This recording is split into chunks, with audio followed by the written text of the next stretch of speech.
All right, we Well, can, that's what he said. That's what, yeah, Fred, I guess Fred had talked about it with, who's the treasurer? I'm blanking. For the fire department? Fire department, yeah. Gordy. Yep, and that we could take it, and that way it could run through sort of the tax exempt status, and people could claim it as essentially as charitable donation. Yeah, if that's worth anything, this, with the new tax laws. Yeah. Plus Fred just didn't want to, I think rightfully so, was a little worried about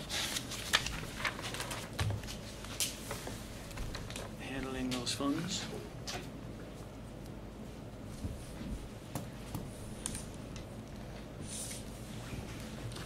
Keeps turning over to heat. Huh? This system overnight, over the weekend, Oh, turned itself yeah. back on to heat.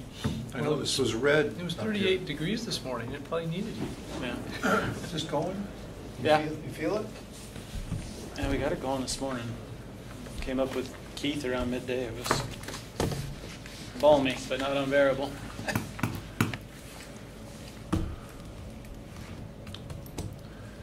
Two minutes to start time and 7 minutes till Carrie gets here.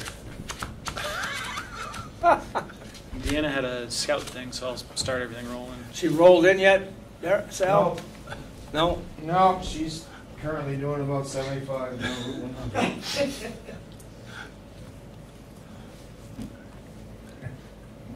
No, she's doing Do we want to announce at the beginning that we're live in front of a live studio we got audience? 1 minute, it. Right. according to that clock. Once you say we're going to start the meeting, We'll be shooting around the series of tubes and on everybody's little box. I didn't realize how much time is. We don't want Carrie to say that we started early and she couldn't make Why are it. you ladies here? Dana Hill. Oh, Dana Hill. It's our hill. It is a hill. Well, I'm gonna bring- Tears and throwing up. Sal, What? What are you gonna start? We were talking about reunions. I have to go.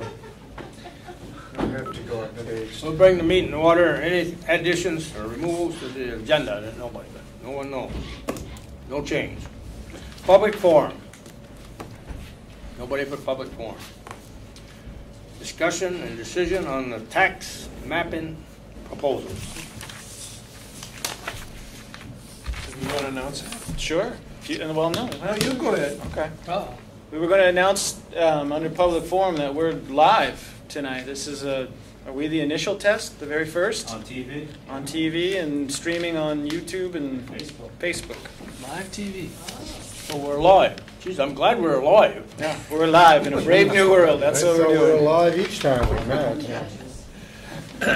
Do you want a Pine Brook Bridge update on the front end or the back end, maybe once Carrie's here, just to let you know where we're at? Let's do it on Okay. the back end. Don't forget. You got pictures? I do downstairs if you. All right, let's, what are we doing with this tax mapping? I tried to break it out into two questions for you because I think that there are two questions embedded in it. One is the tax mapping, which we need updated prior to reappraisal, and I think regardless of everything else going on, we were due for a tax map update, and that's the $1,500 part of the proposal. We have some of these funds on hand between the 19 budget and the reappraisal reserves. And then the second piece is whether or not to go forward with the web-based Access GIS component. That was the piece we really probably saw the most of during the presentation. And it's the second half and the more expensive half in that it's got about $5,300 worth of cost between the one-time purchase and setup costs and then the annual maintenance fee. And so having a decision on these pieces, especially the tax mapping, helps inform what the listers can do for a timeline for their RFP. Gets us through that RFP process into the queue. I don't know if you recall, we're 2 or 3 years out even after we select. In a best case scenario, it sounds like based on how busy the reappraisal services firms are right now. And so there's really, you could break it out into questions, you could answer it as one, and then we tried to give you some alternatives for the second piece. In terms of if you do it now, if you budget for it for next year, or if you don't do it at all. So we could do, you got it in two motions is what you're doing. Yep, so the tax mapping would be one motion and the Access GIS piece would be the second motion. The GIS stuff is what's important to realtors, right? John? Section number 2, Yeah. yes. Hi, Gary. Outside users.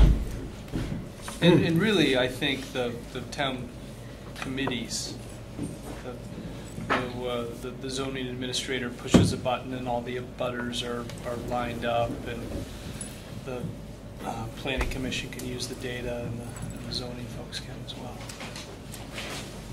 So you're thinking of going on the second portion rather than the first? Well, I don't think there's there's no question in my mind. I think the first one's pretty easy to do, and I think it's smart to do.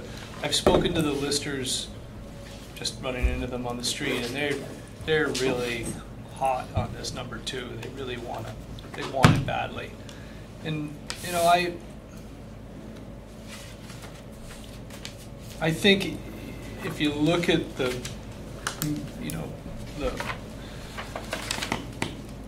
listers and their, how do I say this appropriately? There's a couple of listers that might retire soon from that position. I think it might be a lot easier to recruit new listers if we had this. Would be one of the things For new listers? Yeah, if we talked about it. It certainly is going to be a benefit to business people and guys like me that use it, realtors and folks like that. But I think the benefit to the town is going to come from the data that gets pulled by the town committees that need it. I don't know if that's worth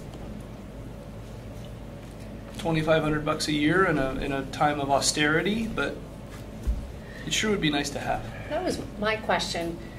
Is this a decision we need to make now? I mean, is this a kind of a widget that we can add on to our system, say that in a year from now we may be able to, we decide that this is something that we need? Or is this something that because of its integration with this existing tool, it's more cost effective to install that tool or sign up for it now? So I got the sense we didn't necessarily need to make that decision now. Is that correct? No, I think they can work independently in terms of if you add one now, you could add another one later. And that's part of why we try to split it out as 2 different pieces. So the tax mapping one, that's that first one. That ties into our reappraisal process. And then say we took a year or we programmed it into the fiscal 20 budget, we added it that way. They'd use the data that's already in there for the tax mapping. We'd load up whatever else we had or put together, and then you'd start fiscal year 20 with that complete set. And so there's one. I think there's certainly they can work together from the outset, or they could be 2 separate pieces that are combined at a later point. The problem that I see is we probably ought not to go too fast with this, because we'd have to dip into the reappraisal budget, which Right. That's what my concern was. we've got to put back in there in the next couple of years. So I'd hate to deplete that that's my opinion. That was my thinking, that if we can do what we need to do with the appraisal, but defer the second phase to a point in time where we can better integrate it into the budget, number 1. Number 2, at that time, in a year from now, we'll have state-funded digitized parcel maps. And I think at that time we'll be able to perhaps take advantage of the integration of having GIS, this Geographic Information System service, with the other digitized systems or data layers that we need, and that we can build it into our budget. We wouldn't need the second part then? I was just thinking of deferring it until we can build it into our budget. But I mean, you still need it. We may need it. I mean, I'm looking at John here, where he just articulated some useful uses of that tool, and in terms of what we do as a town in helping to manage our parcel data. And but in my mind, I was thinking that we ought to build this as we understand more about the value of having this tool, then we can build it into our budget. That was my inclination anyway. But. Well, that's kind of what Trevor did here, he said, you know, in that second motion there is to budget it in service in 20. Yeah, the next fiscal year. Yeah, we did build that. In terms of giving you the alternatives, the first one is if you do it now, it's all reappraisal reserves. If we do it 20, we actually probably split the line, and then it gets into, we could split it out by department based on anticipated usage, assign everybody a cost, or we could just put the lump sum in town office operations or somewhere else under our computer services contract. And then the purchase cost could be considered capital, even though it's not a physical asset, it is a larger investment. Do we need to get on a list for these guys to do this, or can they do it right away?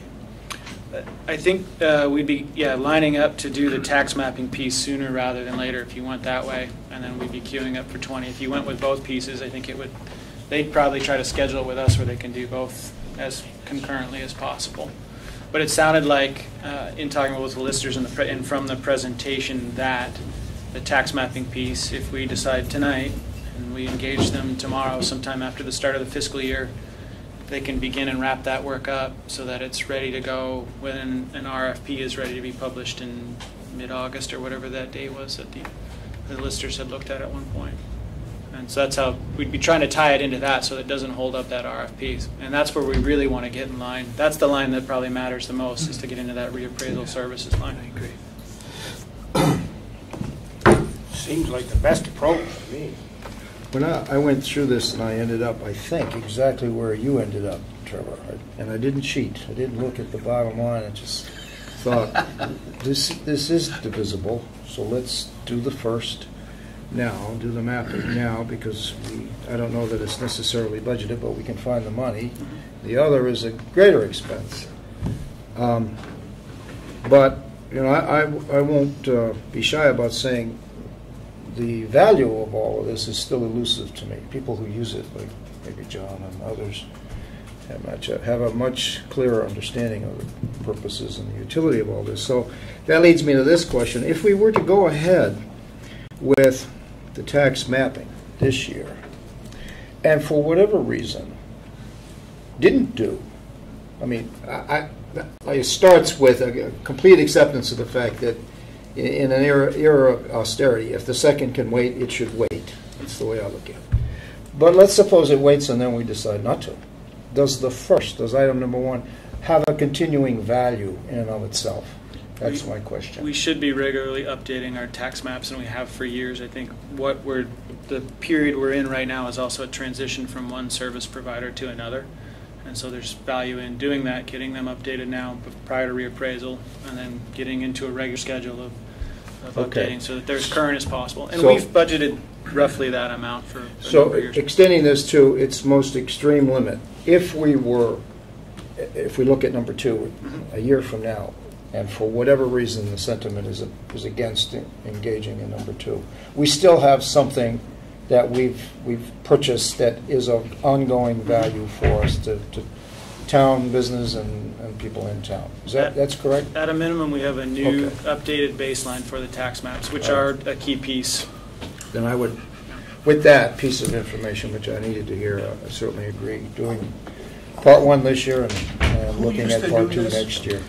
Spencer's been doing it as a kind of an add-on service to the regular. And so when you look in the budget, so he doesn't want to do it anymore, right? No, he hasn't for the last couple of rounds. I think the last time he did do it, it was sort of it was with that gentle encouragement to start thinking about who or whom might do it next. It makes me want to ask you, Carrie, were you suggesting that there may be some state money for part two here?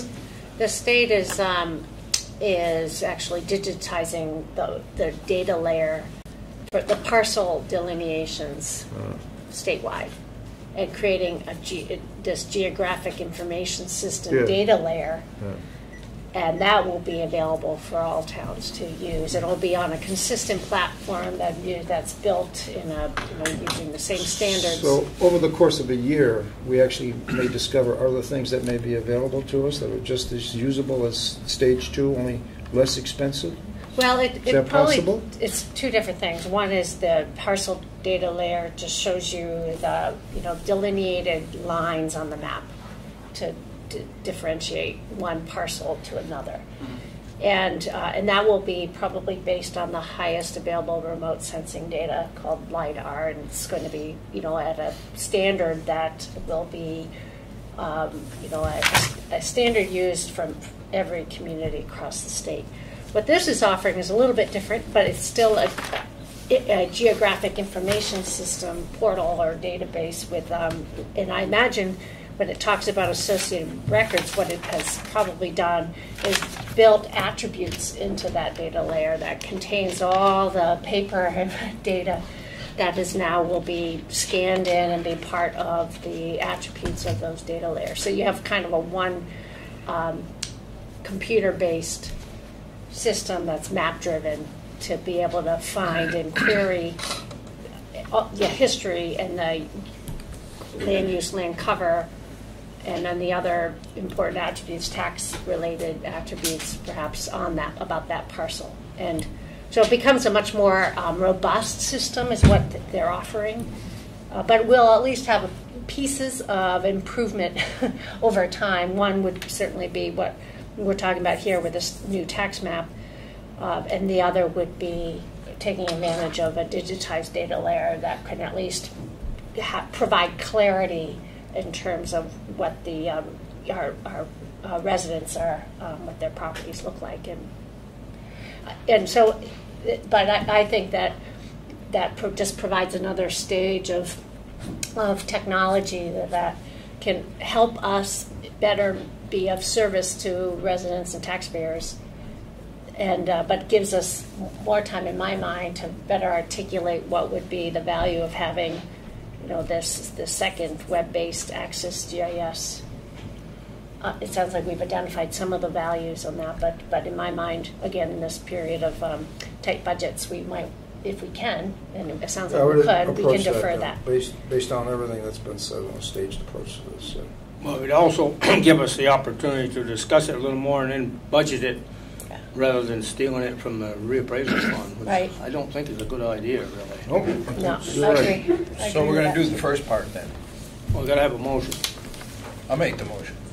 To engage CAI Technologies for tax mapping updates and services for $1,500, with the funds to come from a mix of general fund and reserve funds as described. I'll second that. I love it when you have these motions already. Make it user-friendly. Does make it easy, user-friendly. Second, Terry? Yes. Motion's been made and seconded that we consider the technology's services. Any discussion? My one idea as well is to see what our neighboring communities are doing as well. I imagine they're also going through perhaps a similar process, and obviously we'd just gives us a little bit more information to go by and what and how they've identified. Well, I think we know that Moortown's going ahead with this, and Warren has a different vendor, Oh, okay. but Oh, they have okay. the same thing. So, Okay. And it lets us maybe identify as part of that. I mean, if you go with where I think you're probably headed with a look at it for fiscal 20, I mean, we'll build it into that first draft of the budget and carry it through there. But it also gives us some time to maybe think of some projects. Think of it, all right, how does it work as a user interface for the outside folks, and then how would we use it? Whether it be a committee, commission project, something staff related. Sounds good. Yeah, that's great. I think So you can see how it's applicable rather than trying to picture it. All in favor of the motion? Aye. Aye. So carried. And now we'll move on to the road classification of Dana Hill.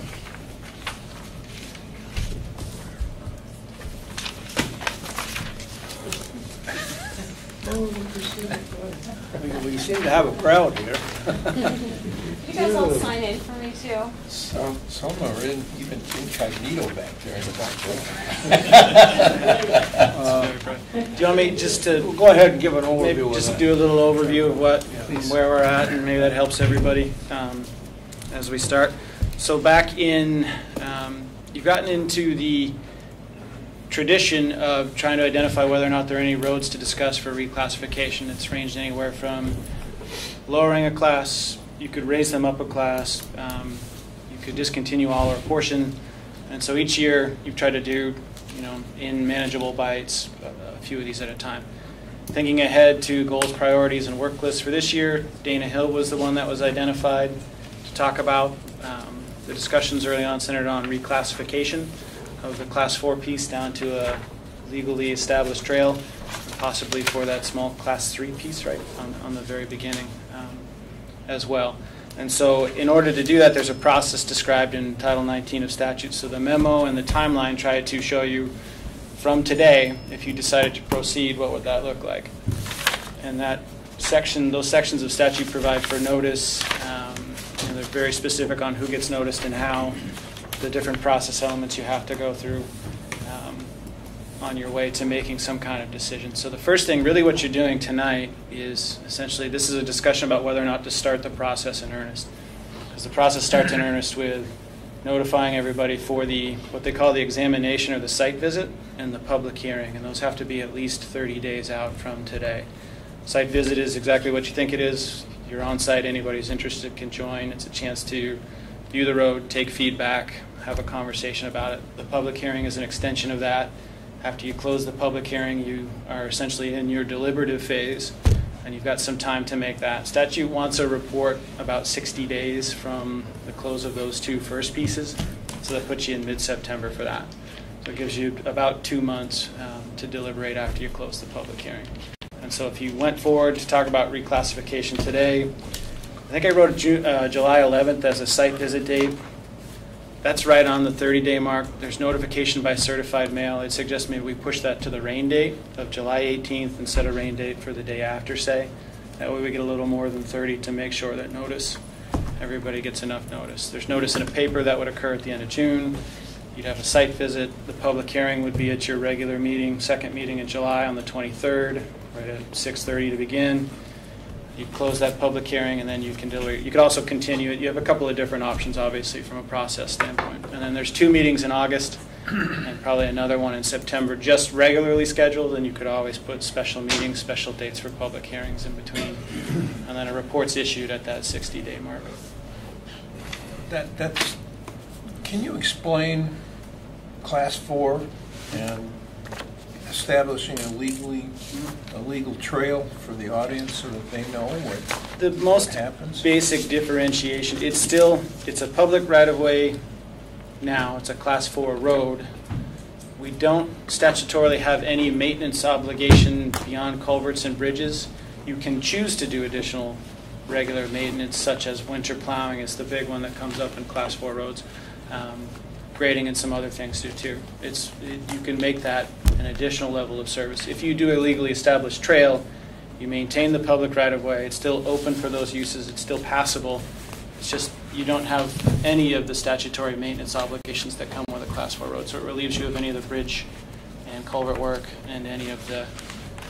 You could still probably plow a legally established trail if you really wanted to, if there was some overwhelming need to, but we don't now. That's really the basic difference between the two.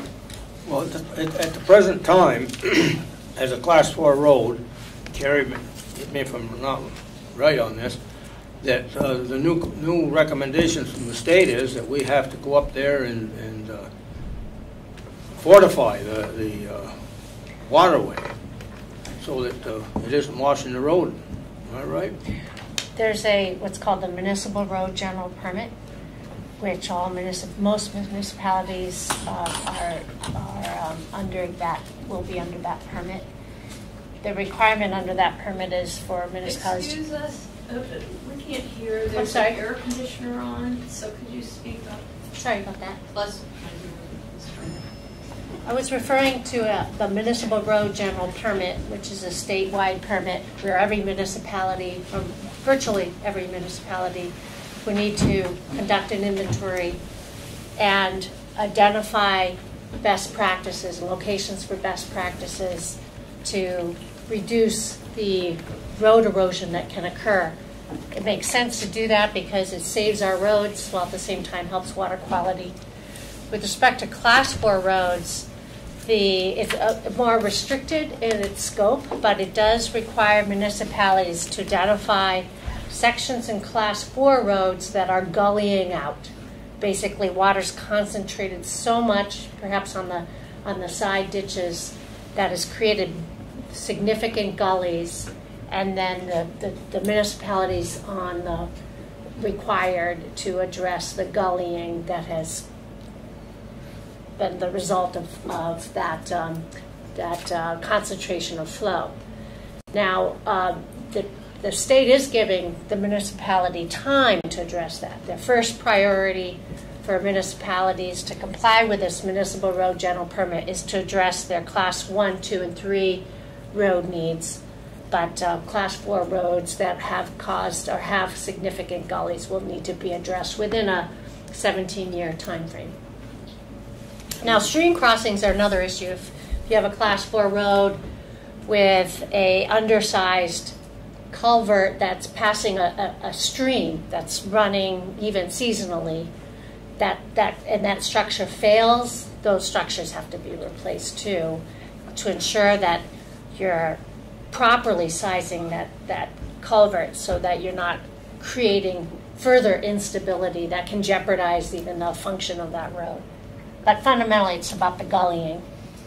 And that's why that site visit will be important in this discussion. Do I have a question? Are you talking about the full length of the road, or just the class 3 portion that you're thinking of? The class 4. The class 4 portion. The class 3 now would have to also be evaluated for making sure that if the ditching along the class 3 section is discharging directly into a stream, the town may need to be addressing how to address the erosion that could be along the ditches in the class 3 section. So it doesn't encompass the whole road now, but different? I think the rest of the roads is class 4, and it would only trigger that gullying. If the class 4 road has a major gully that's really exhibiting the significant amount of erosion that's caused from the concentration of flow in that class 4 section. From that bridge up is class 4. Yeah, so we're on the same page. Well, the opposite. The class 3 section is from 17 up to that first landing, right? Is that your understanding? That's mine. Well, to the Hillies, I thought maybe, I don't know.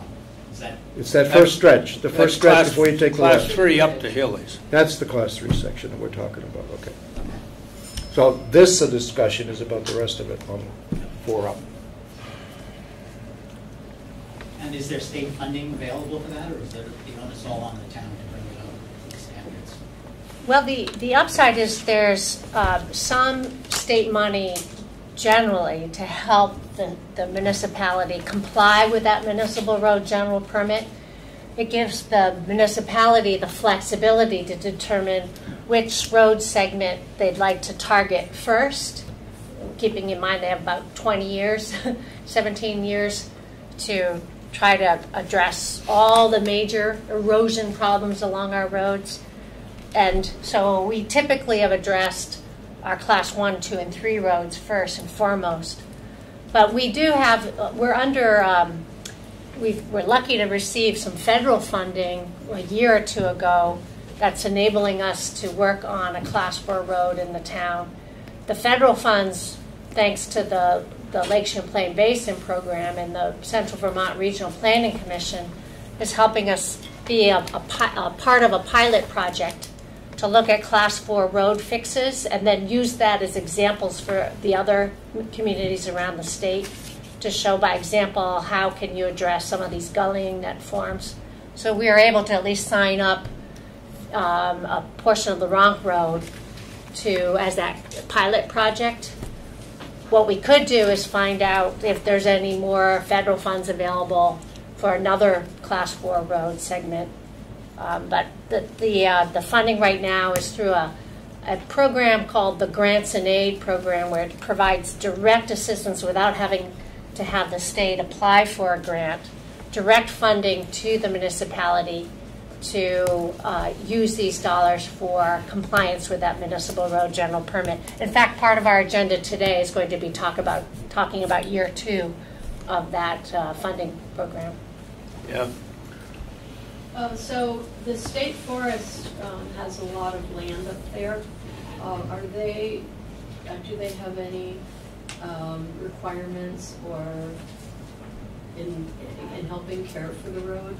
I know when they logged a few years ago, the road was such a mess, and so I just wonder. They're not required to do any more than any other landowner on the road.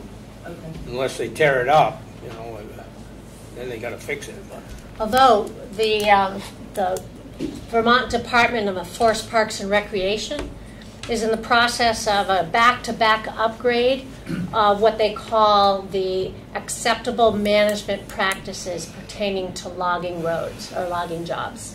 And this is, these two back-to-back rulemaking changes is to bring up to their rules better management practices for in logging areas, including access roads and skidder areas, especially pertaining to stream crossings, better practices so that their practices in logging is not causing or contributing to further erosion of those road beds. And know that that's a process that they anticipate being completed this year. So they're trying to do their part now in recognizing that logging roads are also potential areas of erosion, and if they too need to be maintained. yes. Yeah, I assume you guys are going through this process because you want to save some money. And I'm just wondering how much money is being spent on the road now and how much are you trying to save? Peter, if we meet the state standards that are required now, it's almost impossible to determine what it would cost to bring that up to standards, but you're looking at a lot more money than we're spending on all of our roads together to bring that up to state specs with even erosion. With all this funding that's available? And well, that isn't all available as fast as you think it is. When you think about how much money is available, at least from the state, later on in our packet we see that we are invited to participate in year 2, and we will get a whopping, if we agree to it, a whopping $7,200. Yeah. So it's to go fundamentally to our class 2 and 3 What I'm roads. still asking is, do you think by changing it to a trail will actually save money? Because that road is going to wash on down the hill if those culverts aren't maintained. You know, it'll be an absolute mess up there, and it affects it. You can see a lot of people. Right. And you know, that's what I'm saying. If it's an economic issue,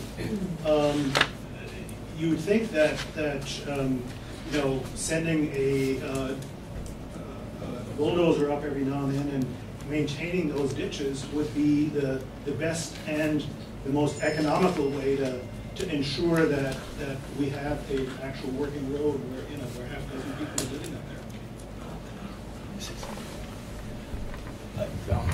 I think we need to think about what that road would look like if we complied with the state requirements. I think it would change the character of that road in a big way, and I'm not sure that everybody would like that. Can you be a bit more specific? If you widened it, if you eliminated the gullying, and when I say gullying, I mean the portions where the banks are 6 or 8 feet high, and widened it, put the gullies in, put bigger bridges in over the streams, like the one up by the Enchanted Forest part. It'd become a thoroughfare. But the idea is not to do that along the whole road, only where it needs it. So that's just select areas along the road. The state, from what I know of the state requirements, they're pretty significant. Yeah, the gullying you may be addressing a portion of that road segment where the gully exists, but the requirement is to also address upstream of that gully where the contribution of that channelized flow may be causing and contributing to that gully. And so typically it's more than just throwing rock at that particular gully. Often it takes putting in significant number of turnouts, looking at certainly the culvert sizes, gully stabilization. The gullies typically have to, or the ditches have to be structured in such a way that usually they want a parabolic shape, stone lined. If it's on a steep slope at a pitch of, say, 4 to 5% or greater, needs to be either stone lined or check dammed. The turnouts. So it can be potentially, as John had mentioned, a reconstruction. They want it to look like the portion below Hillings, in my interpretation. And that's probably not completely correct, but that's what I envision. And that would really change things up there. And that would be all the way to the end. But not the whole way. We'd have to address the water issues the whole length of that Class 4 road unless we put it to a trail. Well, then I guess we'll learn more during the walk. And keep in mind, I mean, we have private roads, long driveways, private driveways, and in private roads, although there's always a need to maintain those, especially if the private road is leading to residential areas. And I imagine if this were to be reclassed down to a trail, it would be the responsibility of the property owners. I have two comments. I'm here in both a personal and a professional capacity. My family owns Plum Creek at the top of Dana Hill Road, so that's our personal property, but we also received through our company, True North Wilderness Programs, an Act 250 permit to function commercially there. And that permit was in part earned on the basis of it being a Class 4 road. So in order to do the work that we do with young adults and adolescent students, we need to guarantee access by ambulance and fire and certain other amenities, which were all granted based on the town participation in the maintenance of that road. So I'm wondering if there's any obligation on the part of the town to kind of adhere to some of that A&R oversight, or whether that just becomes something that we have to take on, if that's just a consideration, but that's very important to us. We have not begun to operate based on that permit yet. There's some sort of covenant pieces that we have to maintain first and some property adjustment that we're doing, but the goal would be to begin operating it within 3 years of receipt of that permit. So that permit was received in May of 2017, so within the next 2 years. So this is obviously a great concern to us. Well, I guess I could say, as far as fire and ambulance is concerned, at least from the fire, if anybody's got a fire up there, we're not going up there with the fire trucks. So we were actually told that you were. The fire department told us that in the summer, of course, not in the winter. Well, when it's unplowed. we've got $300,000 trucks that we don't want to wreck them. And to get up there, by the time we got there, there's no sense of going. You know, because you got a mile or a mile and a half, and it would beat the dickens out of our trucks. Understood. That was communicated to us. There was a trip made by our fire truck to verify that they could do it in a certain circumstance. Of course, anybody's going to use their judgment as to whether it's necessary, depending on the issue at hand. But well, I drive them pretty regularly, so I know what it I is. know you do. I know you do. Any other questions? I'll just make a quick comment. So my name is Bob Kogan. I'm a resident of Waitsfield and also run a business in Waitsfield. But I'm also the president of the local mountain bike club, and we maintain and build all the trails in that area. So I just wanted to, lend our support in general for keeping the road as a Class 4, just for a couple of reasons. One is our landowners in that area are generous to donate access to their land for all the trail resources up there that people, residents and visitors use. And also we use the road to get machinery and trucks up there to maintain the trails on a yearly basis. So it's very helpful for us that it's a Class 4 road. So I just wanted to give you that information. Oh, if it's kept, if we leave it at a Class 4 road, it isn't going to be what you're looking at now. It's going to be, like John is saying, probably the Dana Hill. Not Dana Hill, but up to Hillings. It'll be pretty much like that. It would have to be all the way up through there. I will say from my perspective, both personal and professional, I would prefer that to the current state of the road, which is very difficult to navigate. So I don't have an objection to changing the character of the road.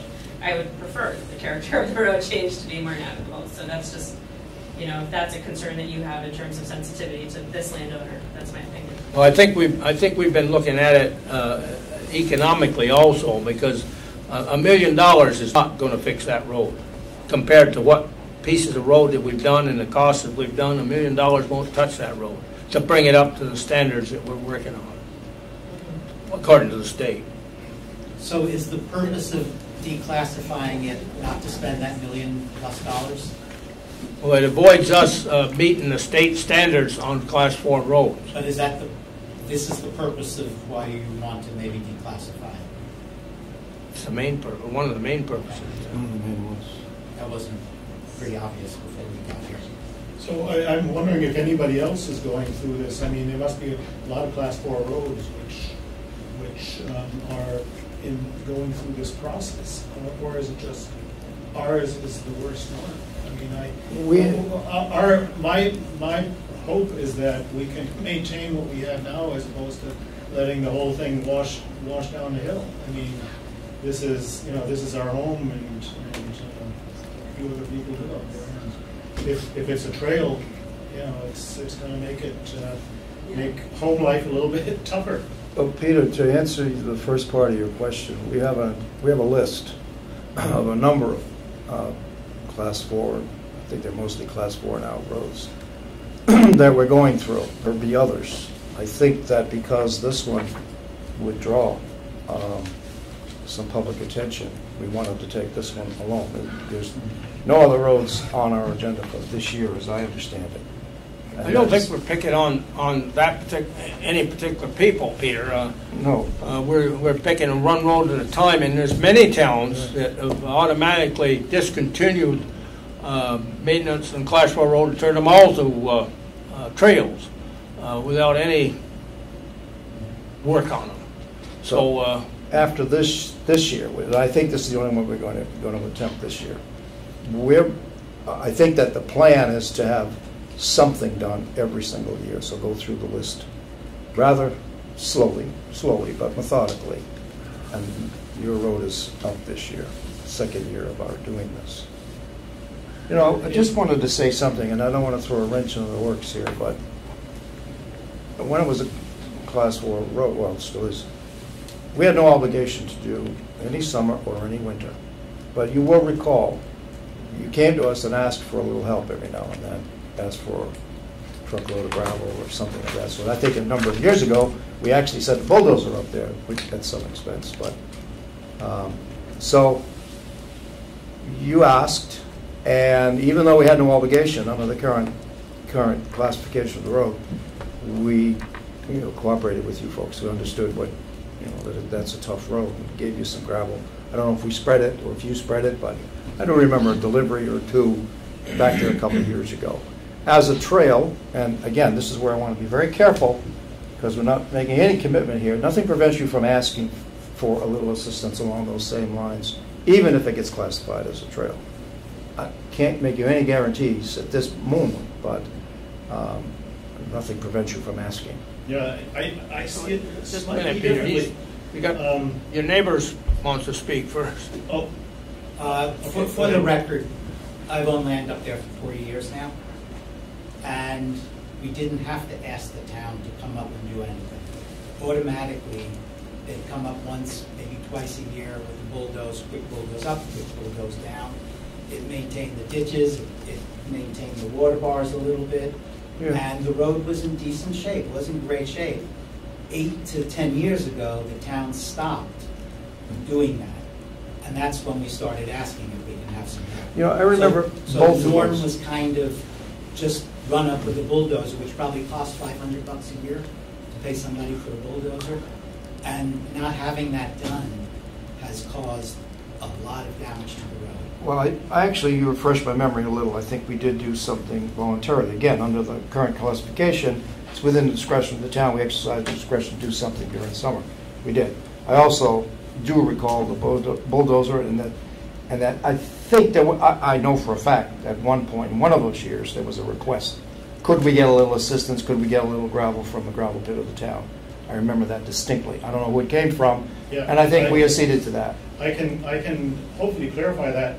Once the town started to slow down on its annual bulldozer, that may be it there, we thought, well, let's at least be cooperative, and we can do, we can work this out. We don't have big machinery up there. Sure. We have, we have our vehicles and we have little tractors, but we would certainly be willing to help out in maintaining the road because we're the ones that primarily use it. But at that time, there was much more, like Russ said, maintenance done on the road up to about 10 years ago, and all of a sudden it stopped.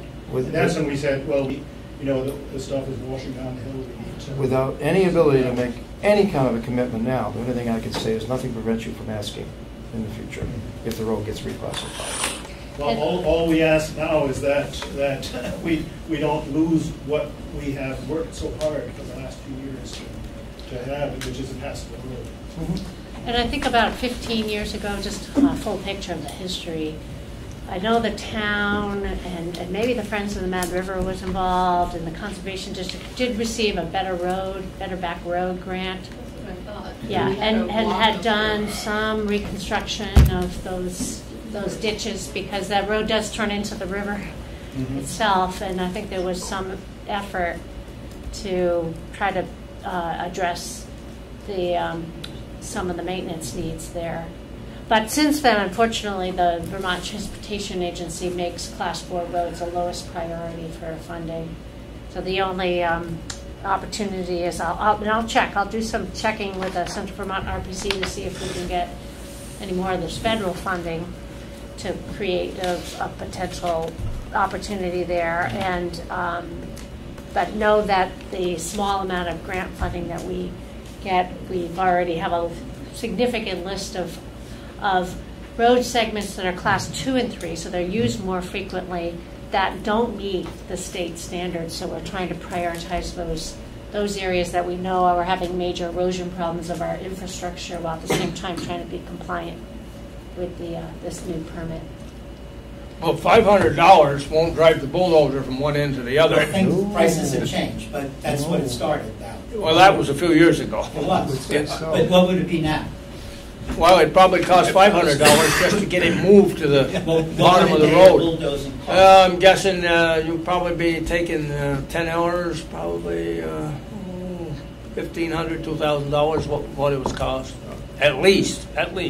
But we've done so much on it now that it's getting to the point where just going up with a bulldozer is not going to meet standards anymore. The state ain't going to allow us to do that. No, but it would help preserve the rotten condition that it's in now and keep it from getting any worse. And that's to get a little drainage on the sides and to clear out the water bars once a year. Well, That would help a lot. Hopefully we'll have a state representative when we do the walk up there with us, so that he can indicate what they require. We did that on one Class 4 road, and it was an eye-opener. I mean, I've worked on roads for a long time, and it's not what you think anymore. So knowing if that's the date we're zeroing in on, I can invite Jim Ryan, who incidentally was the person running, implementing that Better Back Road project years ago. You may know him. He's now the municipal roads coordinator for the state, and I can invite him along on that walk. How about the state forester too? Yes. Yeah. Possibly. I'm Kenny Perot, and I have a camp up at the top, and have since 1983. And I'm of so many different minds about this road. Being a member of Friends of the Mad River, we actually got a grant of, if I'm remembering correctly, I think it was about $7,000 from an individual who just wanted to donate to this valley to improve water quality for fishing. And he asked around and said, what's the worst road? And Dana Hill by far got the prize. And I log my land, it's in current use, and my forester has told me it's the worst road he deals with. I would much prefer to log in the winter and have less impact, but I can't because there's no way of getting in there. But, you know, I'm getting long in the tooth, and I like to drive up there once in a while instead of always hiking in and, you know, being able to take stuff up to the camp. So, and I know that obviously True North depends on it. All of us like to be able to drive up there. I tried to get Hardigan up there, and I know that they had told True North that they would go up and pump their to say outhouses, but whatever they're called. And they got their Act 250 based on that. Hardigan will not go up there. And then I asked every other, I said, well, do you have a recommendation? They said you need a truck with a smaller wheelbase. I called some other people. They looked at it and they said, we won't take our truck up there. So it's, and with the storms we've gotten, it's pretty amazing how many people here have taken their personal time to take trees out. Last year there were 6 trees that we took down, but just recently I think many people were involved, including the bike group. So there are a lot of people who use it and enjoy it, and I think you're between a rock and a hard place, because I think it's just the slope on that road and everything is I don't know how you can maintain it given the storms we've been getting. However, maybe there's some other ways of doing it, like maintain it up to Peter's house. And then I tried to find this out before the meeting, and my recollection may be totally wrong, but I believe the state bought more land for the Howe Block for their logging operations to go out to Tucker Hill Road. And that's where the parking lot is, and now we use it as a trail to come in that way, and that the people on Tucker Hill Road, and granted it's another town, it's Facein, didn't want logging trucks on that road. But I'm just wondering if there's some other way to access, so that the road, because I believe it's your longest Class 4B road in the town by leaps and bounds. So I'm just wondering if there's some other way of being able to get in there that would be less difficult to maintain. Peter? Yeah, I was just going to suggest that in the long-term analysis of how to deal with a road, I think you should include what the long-term effects would be if it is changed to a trail, because I think you will find, my best guesstimate is that it's going to cost a lot more in the long run if this thing is left to deteriorate and the access is limited up there. I can't imagine that the state in its wisdom would take a situation like this, and instead of, I realize that there are certain design standards that have to be met, but what is in effect, what I see happening is that the whole thing is going to go to crap, is going to deteriorate, so that the access is going to be limited, the gravel is going to wash, the gullying is going to continue without the little bit of maintenance that is done now. That road is going to fall apart. I remember riding my motorcycle up that road over 50 years ago, and it was a river at that time. And it took, I think, a few years before people realized what the value of the road is. The hunters and I mean, this road existed before Route 100 existed. There were 5 farms up there at one point. It was a major thoroughfare because you couldn't get through the valley floor without bridges.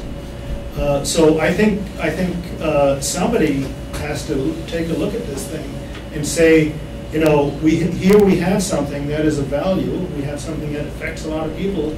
We don't want to let it deteriorate. And I think what you guys are planning to do is just to let it go. And I think that would be a mistake. I think, if the state standards lead you to letting this thing go and let it deteriorate, I think somebody has to go talk to the state and say, hey, this is not what you're designing for. This is, sure, the state standards want to improve it, but in effect, you're going to let the thing go down the drain. So, well, Peter, we're going to have a site visit with one of the state representatives, and you people are all welcome to walk it with us, and hopefully it'll be, what dates you got set? I think you said the 18th? I did, yeah. July? A revised motion with the dates and times filled in and a rain date for the 18th, because it gives us a little more than the 30 days. That's the minimum. Be nice to have a little cushion to make sure folks know. And what would be a rain date for that? I just put the 19th in this. I don't Okay. know if you want to set it for slightly later. So the 18th or the 19th? 18th would be the primary date, and then maybe set a rain date for the night after. And are we talking late afternoon? Putting this draft around 4:30, thinking it's going to take a little bit of time, especially if we're mostly on foot. That would give Peter a chance to address the state on the mistakes that they're making, because don't think that on the road that we've already done that we haven't had some serious discussions with what we thought was right and what they thought was right, and that's two different visions. I have a question about variances. And I'll check So his availability on those dates. at the town level, often folks apply for a variance in just these sorts of situations when common sense comes up against the letter of the law. Have you had any experience in these situations? It seems sort of hard to justify that a small town like Waitsfield would spend over $1 million, which I think was your estimate, Paul, to improve a road and maintain a road like Dana Hill. So have you ever experienced that there have been some variances granted to find the kind of middle ground that we're all talking about, to maintain the road up to the level that it's been maintained in the past when Hardigans did come, would come, agreed to come? All of us have year-round homes out there. These are just, camps that get used twice a year in hunting season that require maintenance of a kind that's getting harder and harder to procure. So is there a way to grant a variance from the state, or have you seen that happen? Is that an option to apply for? To find some sort of middle ground where the road can be maintained but maybe not cost $1 million? Well, know that, if I may, municipalities across the state are grappling with what to do about Class 4 roads. Some municipalities do nothing and rely on the landowners to do full maintenance of the Class 4 roads. So it does vary. Some towns allow the landowners to maintain those roads. In our town, we've tried to find that common ground and provide some support for some landowners on a periodic basis where we have the capacity and the means and materials for that. And so you can imagine it's trying for all municipalities to address their Class 4 roads. I think the perspective here from the state's perspective is that they've already made that compromise. They've already made the waiver. The Class 4 road standards are different from the Class 1, 2, and 3 road standards. Class 4 roads need to only worry about the gullying, and the other classes need to incorporate the full suite of best practices. And and the state is really thinking about, there's a benefit to the town because of reduced erosion of your road itself, but the real focus is trying to improve water quality, to ensure that when the road is washing away, it's having an impact not only on the bottom line for municipalities and maintaining that, it's also having an impact on the water quality, and that can in turn have serious impacts downstream from plugging culverts downstream, for example. And but this is the beginning of a process. Your engagement is a really important part of that. What we've done is identify some dates, and I'm hoping it's early enough to get on your calendar, and that we can get the state here to participate. And the state is trying to give us flexibility. They're giving us 17 years or so to comply with the gullying on this road. But if you can imagine, if we waited to the 16th year, that's a whole lot of erosion that would occur. So what we're trying to do is be proactive, engage you all, work with the state, and try to find something that can really work here. Yeah. It seems like the state wants to improve the water quality or keep the water quality as is, and by turning it into a trail, they're not going to achieve that.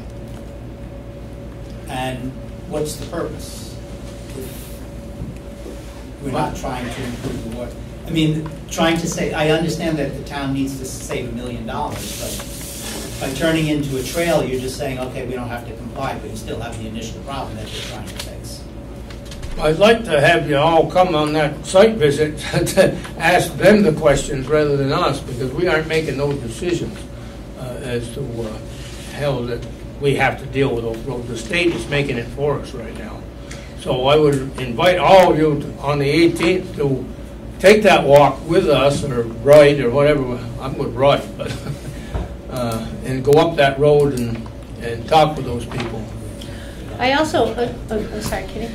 I'm just thinking, Dana Hill Road used to go up and go past the farm and go down to Route 100.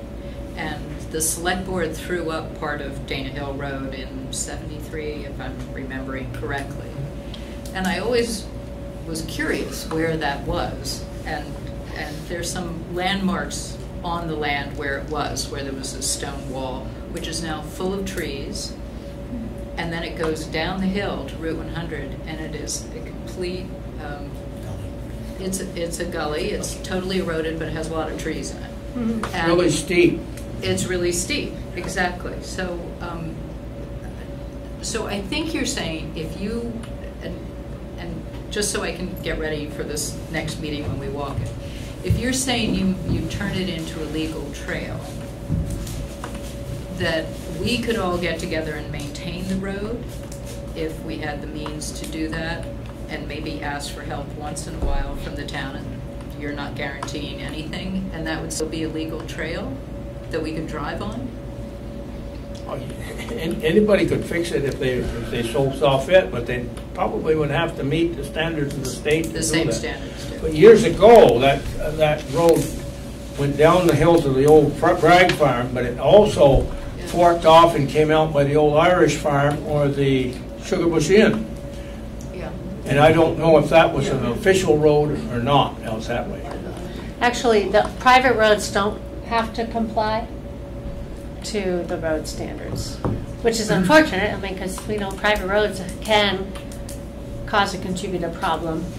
And so it's up to a town then on the curb cut standards the town has, or to determine if there's run-on from a private road causing impacts to a town.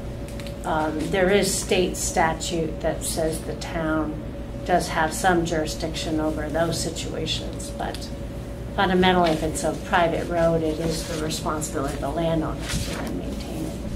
But that wouldn't be a private road if it was a trail. It's something I don't know the nuance there between establishing it or throwing it up as a trail versus declaring it a private road. I don't know the nuance. Yeah, between discontinuing and, statute's clear on the discontinuance that can become a private way almost instantaneously. I've cut a lot of these notes. Maybe what we'll try to do is put together a frequently asked questions kind of document with some of the stuff where we can say, in that scenario, if we make it a legally established trail, what would it take to, if you wanted to maintain it? To maintain it the way we have. What's the set of standards? Is there some kind of agreement or other document? Just try to figure some of that out before. And isn't it complicated that a large portion of the road is on state land in the Halbach? Not necessarily. I did talk to, just because folks have mentioned FPR a couple times today, I talked to someone in there. It's a very particular title he wanted me to use. Land Administration Group. And so we'll keep them informed, let them know the outcome of this, invite them to participate. They express some interest because it's an access point for them too, and it does abut or go through. I don't know if anybody's here from the state. I recognize all the faces, obviously, but so they have expressed some interest, and we'll certainly engage them and keep that interest going. Can you also put down in that what the definition of a trail is, please? Mm-hmm. Are we calculating the potential impacts on the property values and the tax implications of that? I don't think we're dealing with property value. We're dealing with the road. I mean, it seems like the property owners here would differ on that opinion.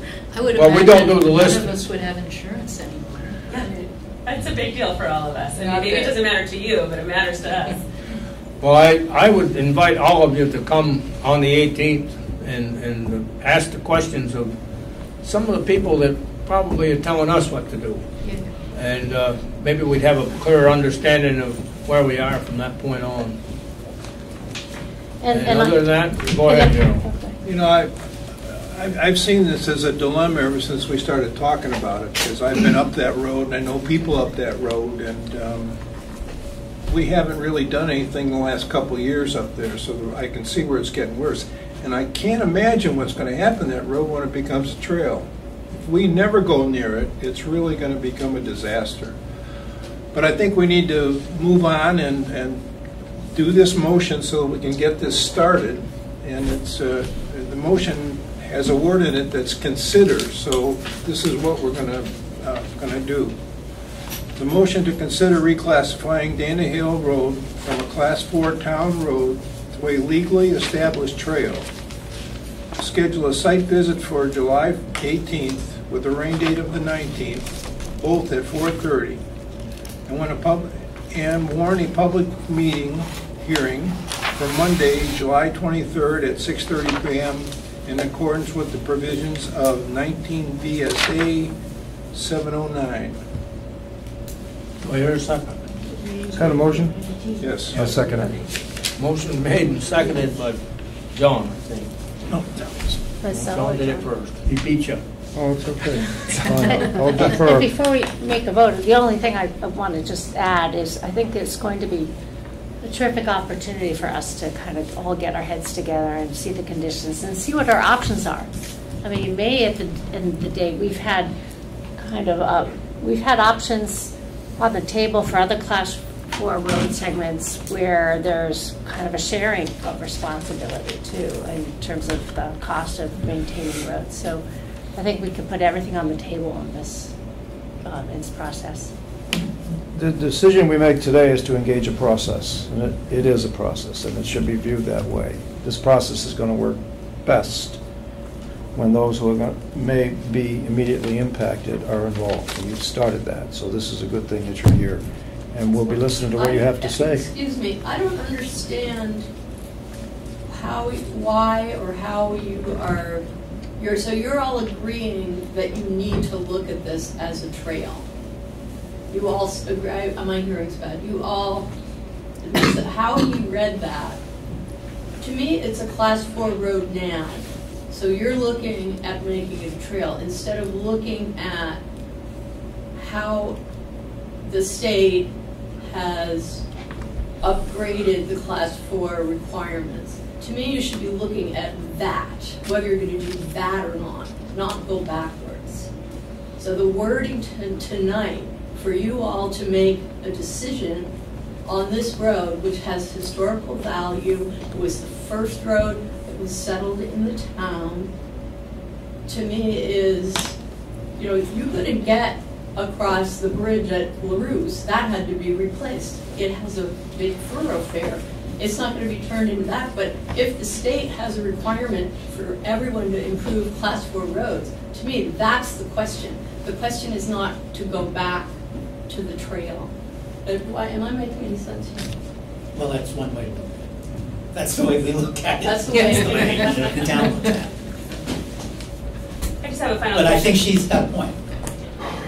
I agree with her. And I have a final question. I'm hearing the term $1 million thrown around, I and I wonder if that's a guess. That's just an estimate on my part, Okay. depending on the road that we've been working on and what it cost us for that little short section. So would there be the process to get an actual professional estimate on the cost before any decisions are made of what it actually would cost to Maryland? Oh, I definitely we'd have some idea. Yeah. It would be nice to compare apples to apples instead of guess.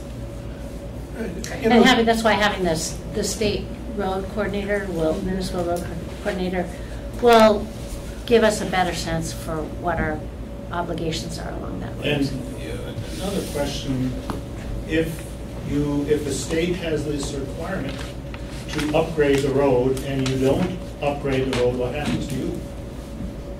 The town? Well, we have 17 years, so I'm hopeful Okay. I'll be pretty darn So- old by then. I would put my foot down and say, let's delay this thing. Yeah. Keep in mind, it's to manage the gullies, so that the scope is pretty narrowly defined for Class 4 roads. It's really about the gully formation along those road edges and what we need to do about them. I just want to say that motion is to start the process, and I don't think you should assume that everybody on the board is going to vote for that. This is just coming Start the from... process, looking at it as either a trail, to have the trail in there just doesn't make sense. She's saying that the motion is to evaluate whether or not to take it back to a trail versus the motion being to evaluate what it would cost to maintain it as a Class 4. Right. That there's a fundamental flaw in the language of the motion. That's her point. Thank you. I think those questions, a lot of them will be answered when we do the site visit with the state. But you're all wondering why the state's requiring all of this of us. We're having to take out a permit to grade the roads for $2,500 every year just to grade them now, and the state's just dipping into our pockets for that money. So our hands are some tied a little bit.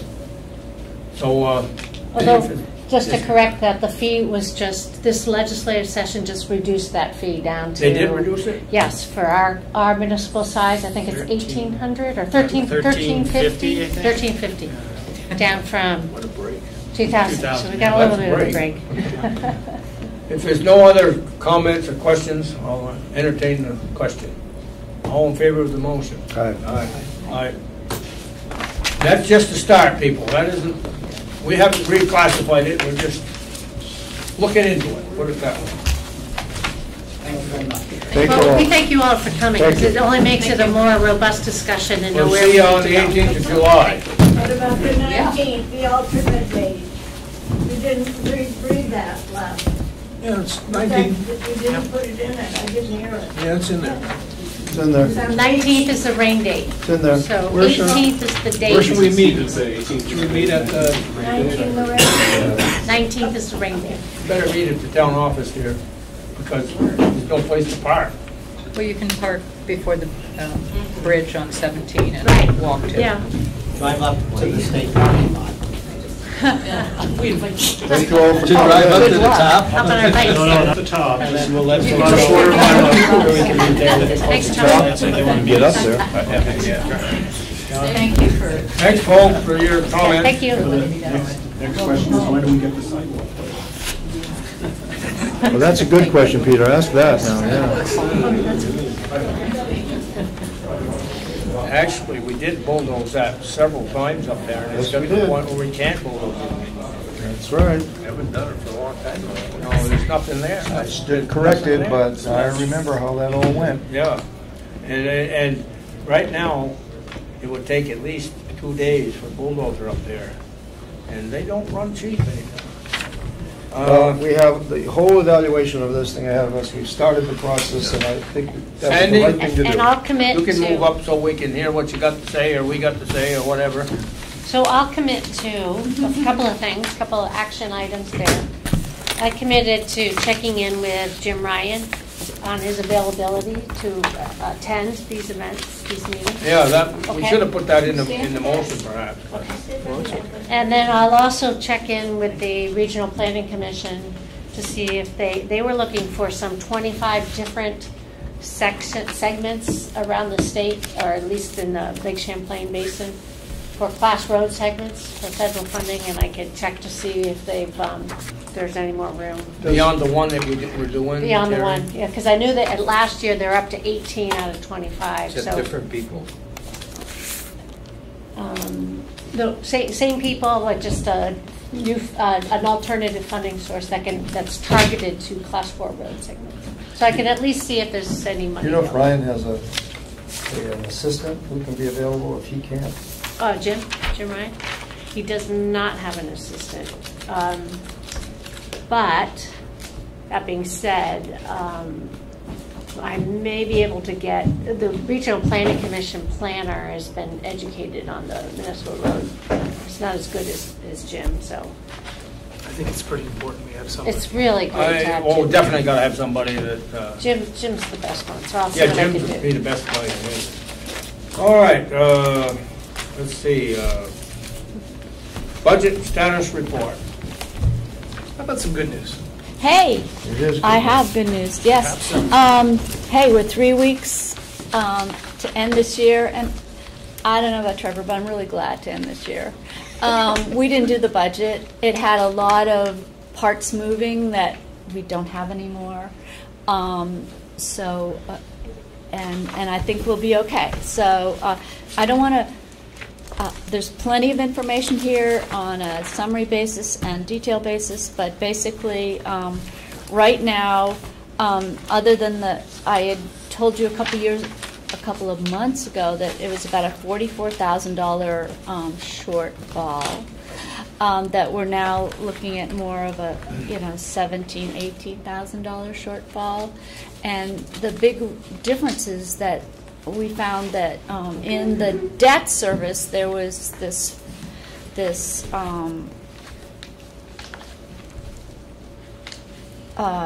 it $29,000, $500 storm damage loan payment that when everything was done we didn't have a payment, and it's because when you don't do a budget and somebody puts some debt service in, you go leave it, and then in the end it never really happens. So that bumped us up to where we're looking at now, and because we're on a cash basis for really good reasons that I don't know, but we are collecting our taxes with a lower delinquency rate than last year, and I think that is going to lift us out of a shortfall because we're on a cash basis. So if we collect taxes from previous years and have lower delinquencies this year, it's going to make it a good year. You can't budget for that kind of thing, but it sort of happened. So I'm really hopeful that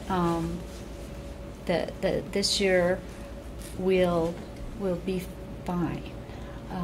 It's been a journey, and we had to stop all discretionary expenses in March and really work hard to hold the line. But we really want to end the year on a positive basis. Maybe we'll be able to do it. So there's lots of information here, but I'm more interested in the future than I am the past. Good. Reed. Well, I think that good news if you can pull it off, Sandy. Well, it's not just. There's so many moving parts, and that's what a budget has. And our budgets are hopefully not so tight, maybe in the future, and revenue isn't maybe overly optimistic. Overly optimistic. Yeah. Too rosy. Yeah. So I'm very hopeful. I think the auditors are coming in late July, and I welcome them. So yay. Can I ask a question? Yeah. Can you tell us about the current checking balance and what our obligations are to fund reserves that we funded them? We did. So the 180,000 is on top of that. Yeah. Yep. Yeah. 132.5 this year, I think, was what was in there. Funded reserves for 2018, yes. Fiscal 18. Yeah. I did that in May. Yes. No, I don't think it's specified. But yeah. Sandy, if you remember last year at this time, we didn't have any money in the checkbook. I really remember. So now we have 181, but is that 181, what about the fire truck, that payment we have to make on the fire truck coming? Is that after this? This is cash. Cash is cash, and it has nothing to do with the fire truck. Yeah, but you got to write a check. I do, and we can talk about that if you'd like to. We have a $297 truck coming next Monday. We hope to get about $119 and change from Fayston. We have $109 in reserves, so that leaves us short $69,000. But as soon as the year turns over, we have $26,000 for funding a reserve in July. It's complicated. Okay, so in the truck portion, the unfunded portion, if you'll hearken back to that conversation we had in April, I think it was, that part of on the 25th. Got a cramp. You need some of that. Is there some seltzer downstairs? There's his pickle stuff's down in the pickle in the fridge downstairs. I'll take a recess. Let's just go get it from him. It'll take forever for me to get there. Is he going down? Is he going down to get it himself? just needs a little couple of Pause. What's he do, throw that on his leg? No. Throws it on your leg. Is there a warrant somewhere for that money that we need? That could be my mistake. I Yeah. can go do it right now. Yeah. We I can could figure out do the it. best process. And then- I just looked at the invoice today and I didn't, I really, honestly, while you're here, I can do a warrant. Oh, absolutely. It's just, I'm just unsure of the funding, because, I have enough money to cover, cash flow to cover it. It's one of those, everything needs to fit. Those gears need to be cut precisely and fit well together because we really need the money from Facein. We've got a short turnaround window. We've got our own reserves. Yeah, I mean, if you sign Yeah. a warrant for 297,000, I mean, that's where it gets tricky it with gets the short tricky, yeah. you know, and you sign off on it, and we don't have the money from Facein. I don't know. Yeah, no, I guess. Should we sign one for 69? No.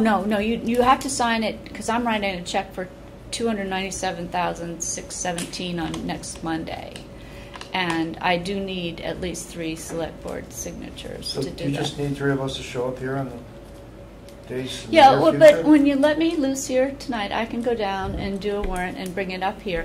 I want to be sure we have our ducks in order to finance it. Yeah. What do we have to pay for it? Because I don't mind floating $69,000 while you're trying to figure out what to do. But I guess that's all we have to do. I'm deferring to your judgment. I have to write a check, and you all have to sign off because I have no authority to write a check. So, So our current funding plan for the truck in the aggregate is the 119 and change from Facein, the 109 in reserves that we have on hand with the transfer this year. It's going to basically take the fire truck reserve down to nothing. 228. Yeah. So that leaves you with about 68 to 70,000. That was what we talked about as having to borrow in April. Right.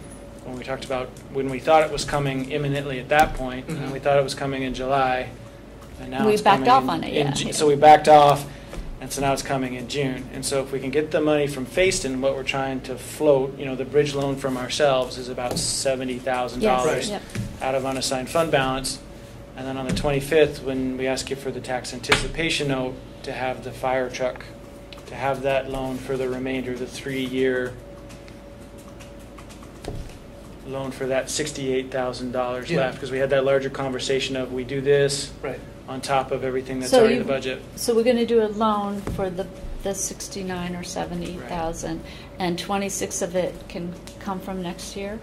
And then we could, and the idea being we'd make the loan payment 1 from the truck reserves from next year, and that's how we get through that unfunded gap that was built in there. Bumps our debt service limit up. It was about 1.5% when we talked about it. We go up to about 23.5. So I'm sorry to be so dense, but I are we know. eliminating the $70,000 loan?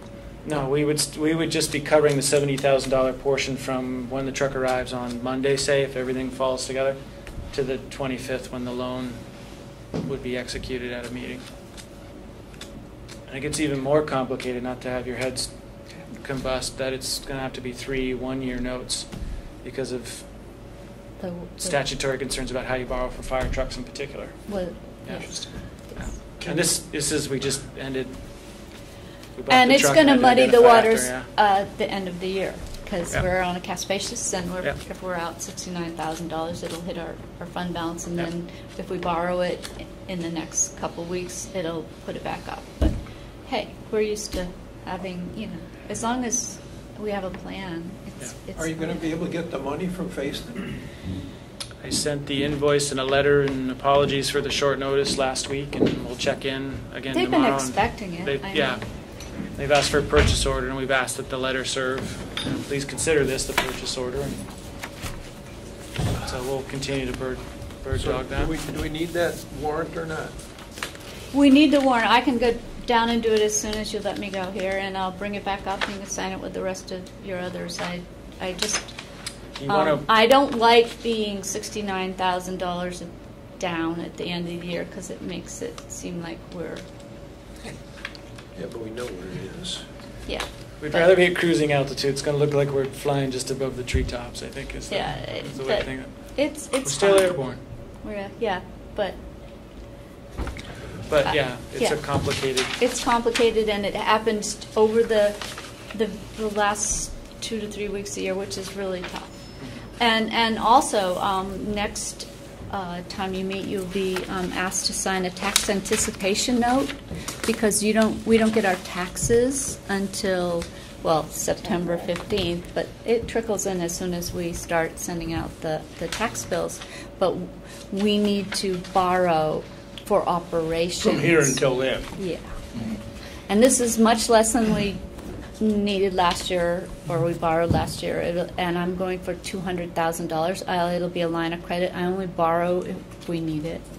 But with Rodney anxious to do a bunch of stuff, we need the money. Moving to a fiscal year did not eliminate the need for a tax anticipation note. It just lessened it?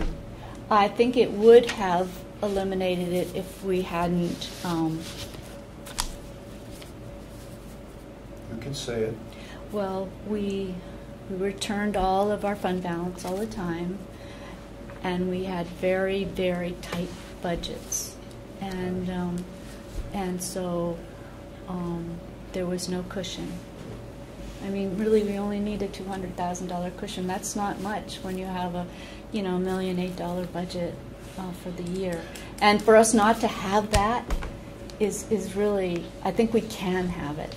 And maybe next year we won't have to have a tax anticipation note. And I think it'll be fine. I just think that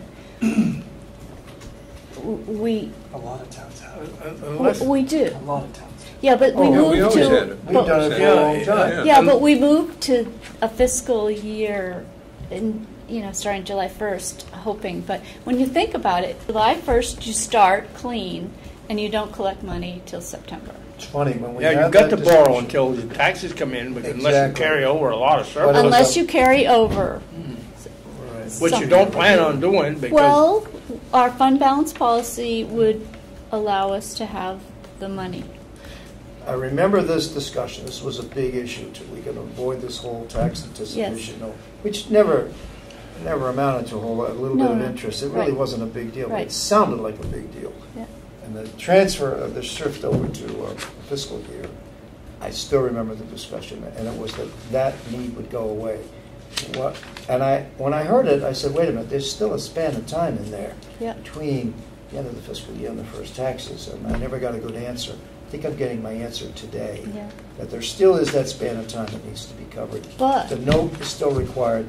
I'm going to guess, though, compared to when we're on a calendar year, the need will be substantially less than it used to be. Yes, and if we have when we have a fund balance is actually cash. Then the need will go away, maybe. It might go away. You've got to make the decision to run your books differently, I think is what Sandy's trying to say. Yeah.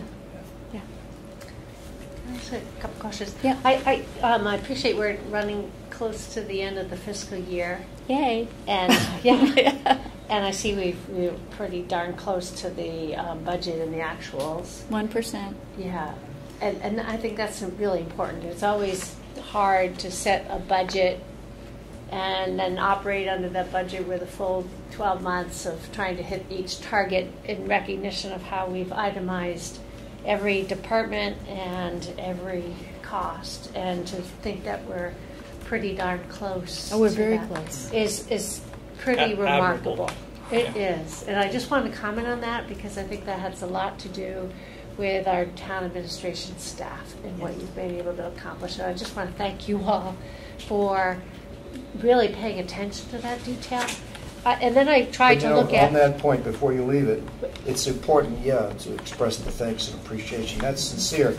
But see, again, this is an example of, we're very good at giving out bad news. We're not that good at giving out the good news. And that actually is pretty good news. Yeah. So I just want to underscore, we are on track from a budget perspective. Yes. We are within a percentage point or 1%. two. We are on track. Get it? On track. Yeah. And I was just going to follow up with one more note of comment. When you look at the details, and you look at where's the actual above the budget.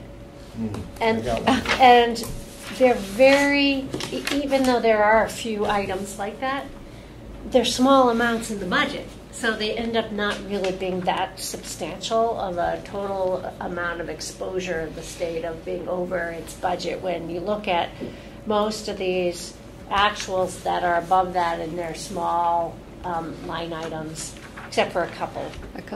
So I just wanted, again, just... Yeah, and we saw those last July and August, so it wasn't like anything, we didn't see. It was,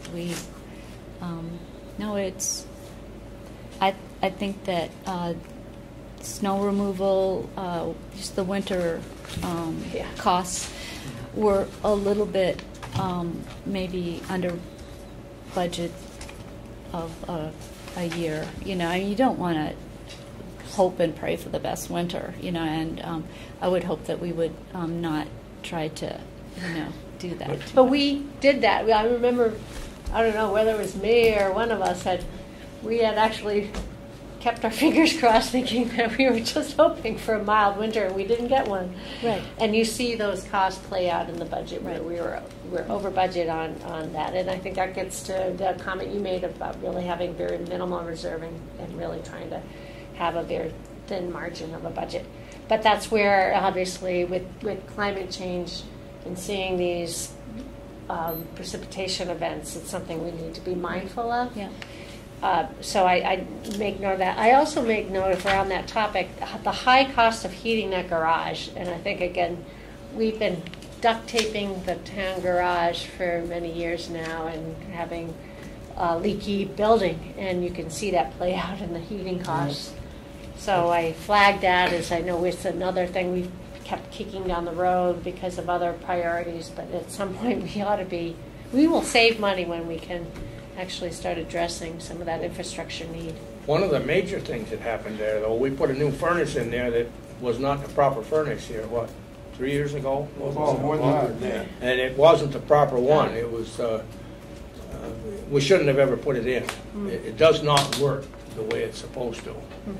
And you're right, once we get that garage redone, we'll save a considerable amount of money there. I'd like to come back to one item since we're looking at the budget status summary report as well, correct? The one thing that always pops out at me, and I guess I naturally gravitate to it, is legal and auditing. Once again, every year, we're over. Odd. No. Well, it certainly looks like it here. Oh, yeah, definitely, but there are reasons for that. But I'm not, I don't question that at all. I trust the numbers and I trust the expenses.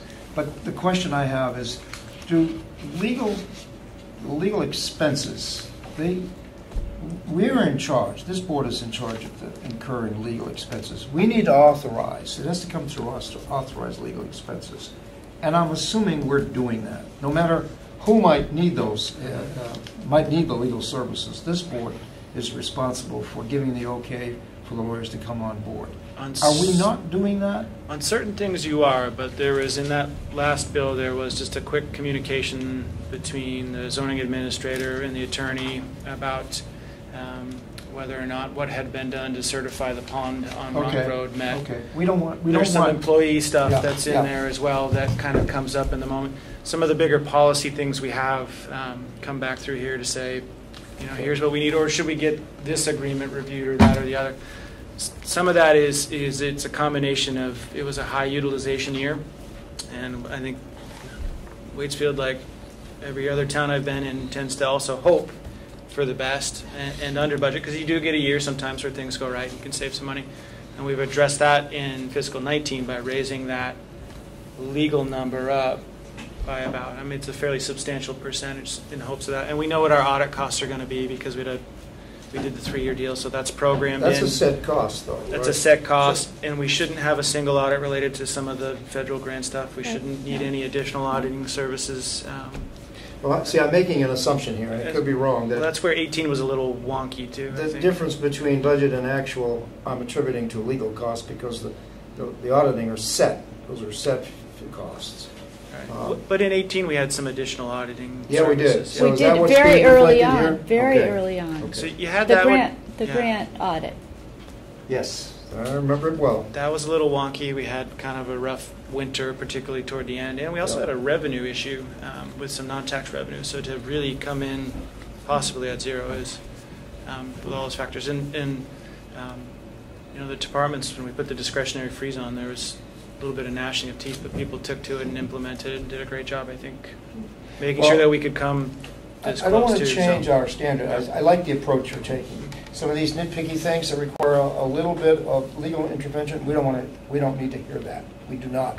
So, however that judgment is being implemented, it sounds like it's right on the money. The short version of this is take care of the small stuff yourself, wherever that line is, small versus more substantial. Yeah. The larger expenditures do come from us and need to come from us. Where that line is, it's just your best judgment along the way. But some of that is zoning, right? Exercise your judgment correctly. Some of the legal cost is zoning. Should the other boards get some issues? Same instruction for them, I would think. If these are ordinary and fairly minor, no, we don't want that. We don't need that. Right. Something that lands with a thud, and it's obviously going to be sort of an exception to the rule. Someone at least needs to think about whether we need to see that.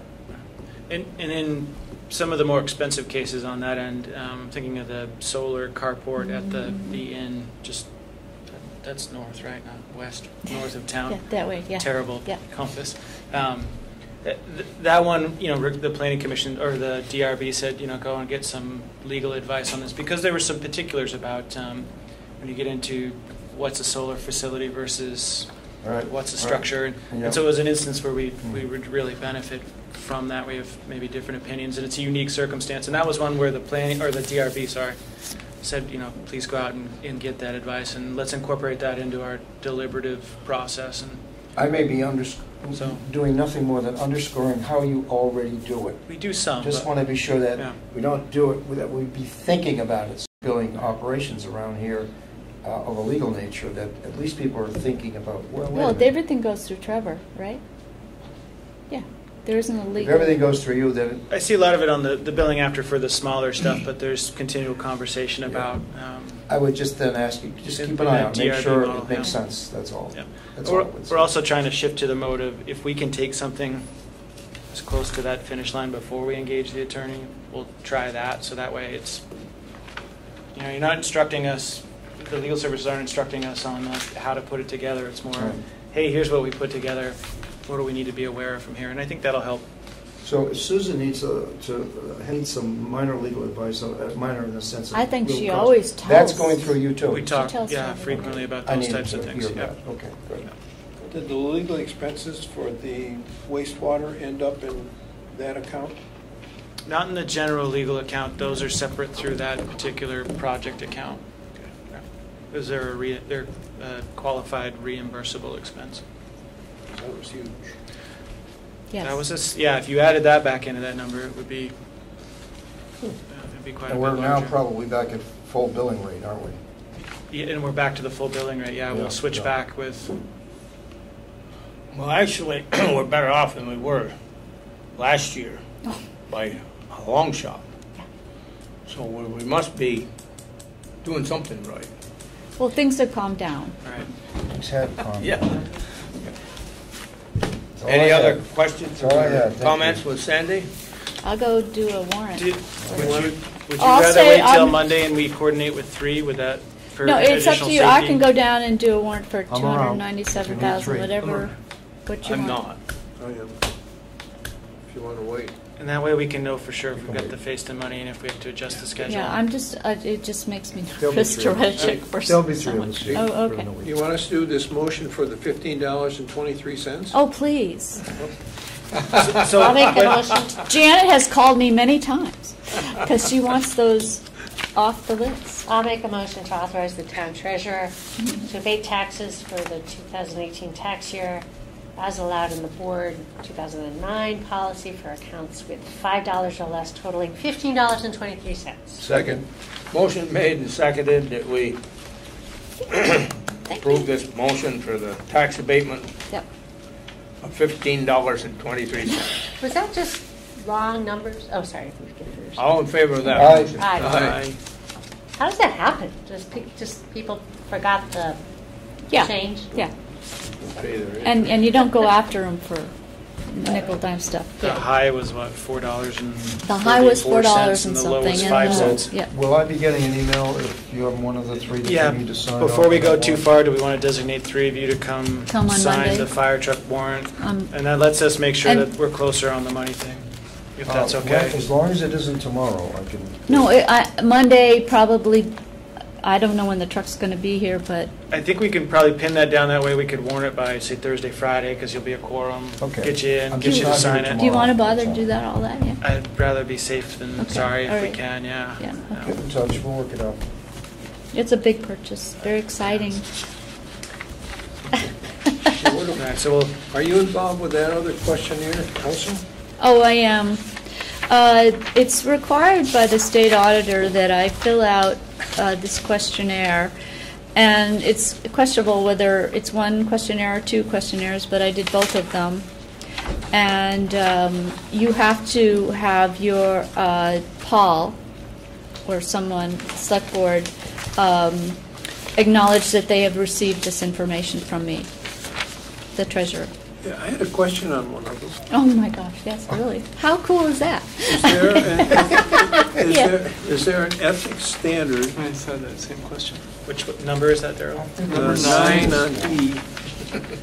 Is there an ethics standard for town officials regarding conflicts of interest? I think so. Don't Isn't we it in have the that? personnel We have plan? a, yeah. Why wasn't it personnel policy? And you have a separate Don't know. conflict of interest policy. Don't know, the answer is yes.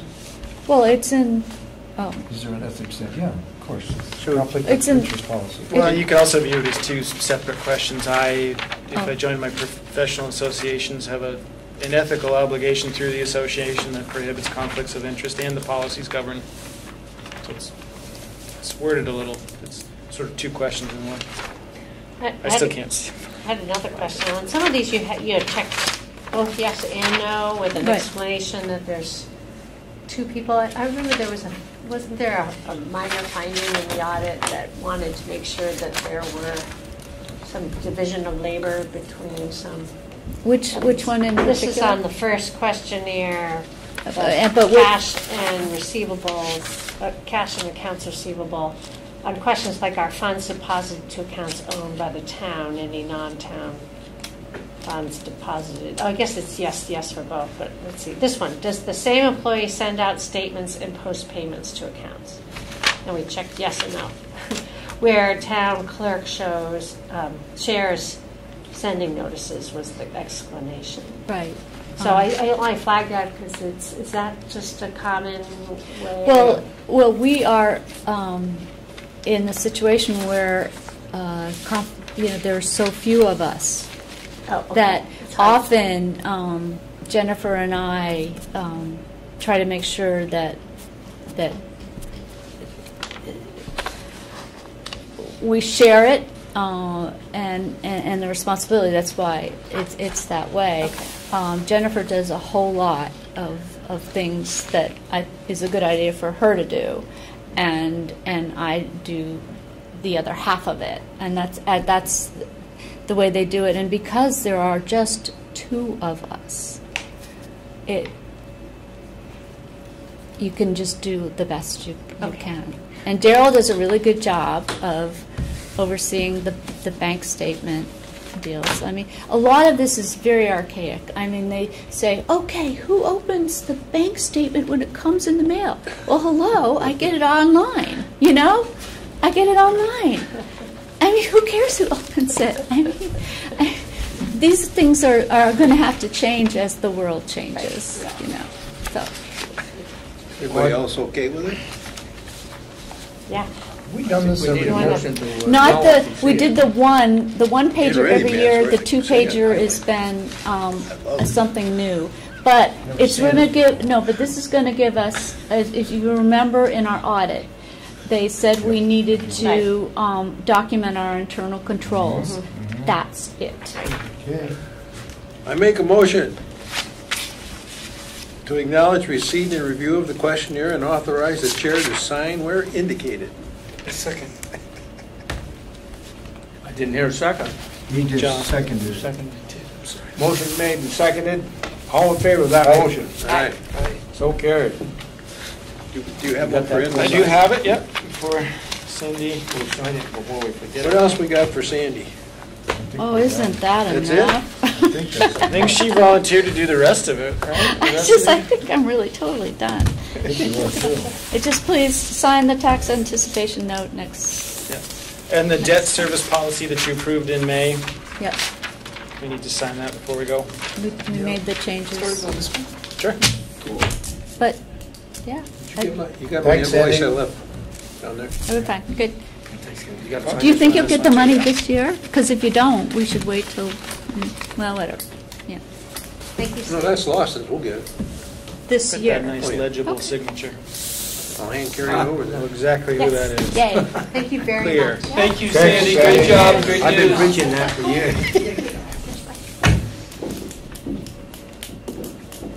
If Sal signed it, you wouldn't know what it was.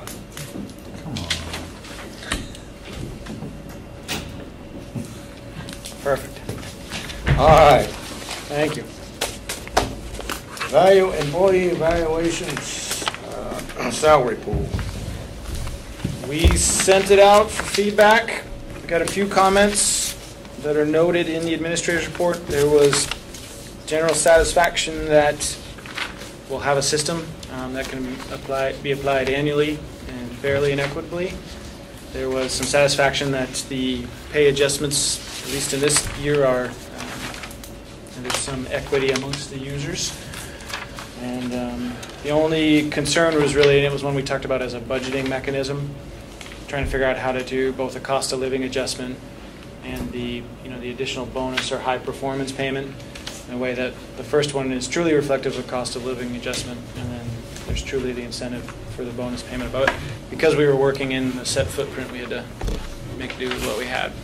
So we approved the 2% of the budget, is what you're saying, right? And you gave out a portion of that to the people, which left that other portion over. Right. For bonus. Right. Okay. Yeah, so what it is that, in 19, there's 2% in that budget. We put it into that individual employee share, so if everybody scores at least average or better, they get the individual share, and then there's the potential to, if you score higher, get an additional amount too. See you, Barbara. So if you are okay with the system, after we've got that feedback and you adopt it, we'll put it into play. We'll have everybody's evaluations for you on the 25th is the goal. That way you can bless them or overthrow them. And then on July 1, we're ready to have these adjustments in place. So you need a motion to implement this thing. If you're at that point and are so willing, I've even written it down, and I haven't figured out how to charge royalties yet, so. I'll make a motion to implement the FY19 salary pool and employee evaluations as spec'd out. I'll second that. Motion's made and seconded. You've all heard the motion. Any discussion on that motion? If not, all in favor? Aye. That's good. So far, we're gaining now. Trevor, this was a lot of work. And good work on that too, Yeah, Trevor. That fabulous. Thank was you. not all that easy. Right. We've been struggling with this topic for a number of years, and to settle on something that's merit-based, Everybody struggles. where, yeah, Regardless and what kind of fair organization you're in. is important. This is a good experiment we're going to put in place, I think. We're blessed to still have the flexibility to be a little creative. In terms of we don't have a collective bargaining agreement or something else that's more prescriptive, so. I think it's important that the employees understand it. If everybody can get their arms around it, it will be successful. Like, I have a small fear that it's overcomplicated, but I think it'll work. I do too. I think as long as everybody gets it, because they won't like it if they don't get it. Do they get it, don't they? Do you think it's complicated? Not overly, no. I think there's much more complicated formulas out there. I think it kind of cuts through the middle a little bit. So. It's not complicated, but it's not simple either. It's not. But it's fairer than what we've had in the past, too. So. We could do a little cover memo that goes with it that says, essentially, and try to answer the question, well, how does the system work? When you have your evaluation, you score this. Almost like try to, in a flow chart of a way, if you score this, here's where you sugar out if you score that. That might help as well. Okay, let's move on to the public event truck roundup, Circus Smirkers at Kenyon Field. Well, you're in Roundup first, right? First one is Roundup. Yep. First one's Roundup. I'll make a motion to approve the public permit application for Roundup. Yeah, they've done a For great the job dates with and this in the times. past. Has there ever been any complaints about the noise? Band, music? Yeah, Not in the village, we did this. at Kenyon's once or twice. Yeah, Right, the yeah, I remember Kenyon's that. event and even the farmer's market, but never this event. Never this one? I haven't heard anything from this I one. want to second that. and then we'll I'll get- second that. No, the discussion, okay. Motion's made and seconded. Well, I want to ask my question. I wrote down Daryl. I did too. Oh, really? Did you Yeah. second it? Yeah, Oh, way I didn't before hear. you did. No, he seconded it. It's okay. You gotta All get right. with the program. I don't He's been need losing any it of tonight, this. eh? You're right. He is it. I did have a question. Did you compare this to the one last year? Is there any, you see any differences pop out of concern? The Roundup one? Yeah. One of the things they were specific on in this one that I guess was an area of conversation last time was the trash collection specific for the event. So that's spelled out in number 9. Yep. Parking lots to be used for parking. We have our own trash collection. I was So they'll comforted take care to of that. see the little emphasis on that. Okay. All right. There's nothing else then. Okay. Thank you. No, other than, I just want to comment that it's such a great community event, like many of our community events around this town. So this is one of them that I think brings people together. It's a good thing.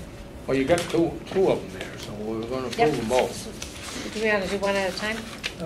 You're going to do one of We the just had a Probably motion better and do a one at a second. time. Yeah. Do that. So we made the motion for the first one. I made the motion, Daryl seconded it. All in favor of that? Aye. So carried. Second motion. So I'll make a motion to approve the public event permit application for the Waitsfield Children's Center, Circus Murchison, on July 2nd and 3rd, and to waive the permit application fee. Motion made and seconded by John. It hasn't been seconded, and I want to ask a question. John seconded. If you Did go to John an auction, second it? he doesn't go to auctions. Is that what you did? You did that? He had a big paddle. I have to look for seconds. All in favor now. of that motion? I know I'm not ready to vote yet. You're not ready to vote? Did we have this here last year? Yes. Have we had it here every year? It seems to me Not it was every our- year. Just started last year, didn't it? No, it's been at the Bundy and other places. But not at it's Kenyon's. this will be the second year in a row at Kenyon's. I remember it And in it's- the old days, it's and a then I good think cause. it went away for a while, and now it's back. And the sponsorship by the Waitsfield Children's Center is, I think, an important point. This is a early childhood education daycare center in town. It's been in town for quite some time. Yeah. And it's a That's nonprofit it. We went through organization. that. You're right. We did run into that. Anything pop out at you on this application, Trevor? All in favor of the application? Aye. Aye. So carried. All right. Got through that one. Todd was gone again. Exactly. I did that. There was the pause We to got allow it. others, but So second and third, Bills payable are going around. July. The minutes. The marathon's Anybody next ready? week. I found a problem with the minutes. Somebody typed something wrong. Can't remember what it was. probably me. When do we need to talk about the parcel on North Basin Road? Do you want to add that to a future agenda since we're talking about options? Did you already discuss that? Under 10, the Canny parcel on North Basin. Oh, yes, One we now own. we need to deal with that one. There was a problem, well, it was a problem that we got to do something with that piece of property. You can't sell it. And maybe we ought to talk to the neighbors and see if we can donate it to them or something. I mean, Can't we grieve its assessed value? We did. It sounds to me, based on the little I know about it, this Yep. could be, this needs to be looked at. We started thinking about it, and then in Sandy's memo it says we could ask for the grievance, and we I had an think that's opportunity. what we should do. Well, we had an opportunity to Right. grieve it, we took it, Yeah. and Let's so get an now accurate it's value on it first. Yeah. so 4,800 is the new value. So we've gotten the value knocked down. That's the new value. Yep, we had a captive audience, and we. So there is no abatement option here any longer. I read this wrong then. You read it right. It was 60,000. There was a chance to grieve it. We took the chance prior to the meeting because we had the process laid out in front of us, and So I got it knocked down to 4,800. Okay, that's better. But even at that, you know, So we own it, right? The town yeah, owns we it? own it, but But it's we'd be floodable. better off to donate it to the jointed property owner. Is there always going to be a Right. tax on it? Just one more year, and it relates to ownership date as of April 1. So there'll be one more tax payment on it if we hang on to it. So if we gave it to someone, they would incur They'd have no to incur taxes that. on it? No, they would incur a year, right? Well, they shouldn't. Yeah. What- there's no value to it, other than ownership. Well, you can build a house on No, stilts. you can't Right. build a house on it. No, it's erosion hazard. So- It might accentuate the value of their property to have a little more Exactly. acreage. That's Right. its real value. But not by that amount, A though. bit of a No, buffer. not No. necessarily, no. All right, so the town, we don't want this property. We don't want to keep it. We want to get rid of it, so I don't think anyone's going to So- buy it. Give it to the state for a fishing access. There's a check in there that we're writing There to the town, Actually. to the tax. are delinquent taxes on this parcel owed to the delinquent tax collector. Is there water access through this property? Yeah, it's Yeah. right on the River, river. I don't know river, where it yeah. is. River runs right just into it? Runs That's how around the- it, I that's guess, how at the- times, That's how the right? house got That's destroyed. how, yeah, around it. the Oh, river yeah. took it. Yeah, floods that's go the on whole the other jug, side, yeah, right? Yeah, it moved course, changed course. Do you want us to try to come up with some options and we can put it on for the 25th? And I think we ought to. I don't Let's know try why that. we should be paying taxes to ourselves. One of them should be given away, though. It don't make sense. You don't think we should give it away, John? Oh, absolutely, I do. I think the Last state is a resort, good yeah. option. But does the state still collect their tax on it? Well, I know, It becomes untaxable. yeah, Fish and Wildlife Education Department tax? has It's a town property right access now. areas. But don't we still have to pay state tax on town property? Pay State tax on think town we do. property, no. School tax? Oh, you thinking of the school tax? This building? Not directly, no. It would be. There's a inland fee or something. Right. So any non-taxable property, the education portion of the rate is paid, it's just paid by the other taxpayers. Yeah. So it's an indirect payment. We That would need go to for see our some- parcels or somebody else's who was a I think non-tax. we've got to look at some options. Do you have any, you have some in mind, Trevor? You can Fishing pull them all taxes, together I like and let us. Neighbors, and we'll approach FBR and we'll see. How many if there's- acres? It's Half an 3/4 of an Yeah. acre. It's So fairly tiny. tiny. Not So really. down Between there. two It's houses. surrounded by the road on one side and a river on, a brook on the other, really. There's nothing there. Right. Nothing there, really. Like you say, it might enhance the value of the neighbors a little, but, all right. So any action on that? No action other than you're going to look at We'll options? bring it back with some options, Okay. yeah. Thank you. Thanks, Trevor. Minutes. 5:14, 5:20, and 5:21. Is that what I'm reading? You have a correction, is that what you're saying? I did, but I can't find it. It was just a typographical error, I think. I read them all. They seemed fine by me, but Paul's got something in mind here. Number 313 on page 7. Which Found date? something? 5/14? Oh, gosh, I'm sorry. 313. Select board roundtable? 521. 5/21. 313. 521? Daryl mentioned there are some tears on the bridge that appear to be minor. Tears? Oh, splinters. What's the line again, I'm sorry? 313. 313. 313. In the overhead. You're not anywhere near as bad as Pine Brook. Yeah. Yeah. Do we know what happened there? Yeah, we can, I just read that. yeah, administrator's Do report. we know who did it? The truck We do. one. Yeah, Truck Well, I versus don't covered bridge. find it. I truck thought I had versus- it marked, but it was just Yeah, minor. we'll do that. in a- But is that the Oh, right here it is. term, I guess? No, it should, Splinters? Splinters. splinters, yeah, that'd be better Splinters. than tears. 5:14 minutes. 520. If only 30,000 yards was purchased, it's not been enough for the town.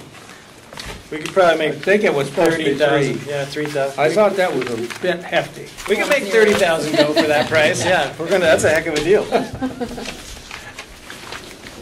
stockpile it. It doesn't go bad. We're buying 50 years worth of. So, everybody happy with those minutes of all three meetings? Did we change that tiers to splinters or something? Splinters, yeah. Unless you got a splinter and shed some tears and they were mine. They probably have. All in favor of, Serve on a motion? I'll make a motion to approve the minutes. All three? All 3 minutes. I'll second it. motion made and seconded that we approve the minutes of 5:14, 5:20, and 5:21. My one question, just everyone just double check, did I get the attendance right for the retreat? Hopefully I did. I looked at it a while ago and I thought you did. Okay, great. I had a question. Did the horses talk back? No, It wasn't much Mr. better Red. behaved than you, yeah.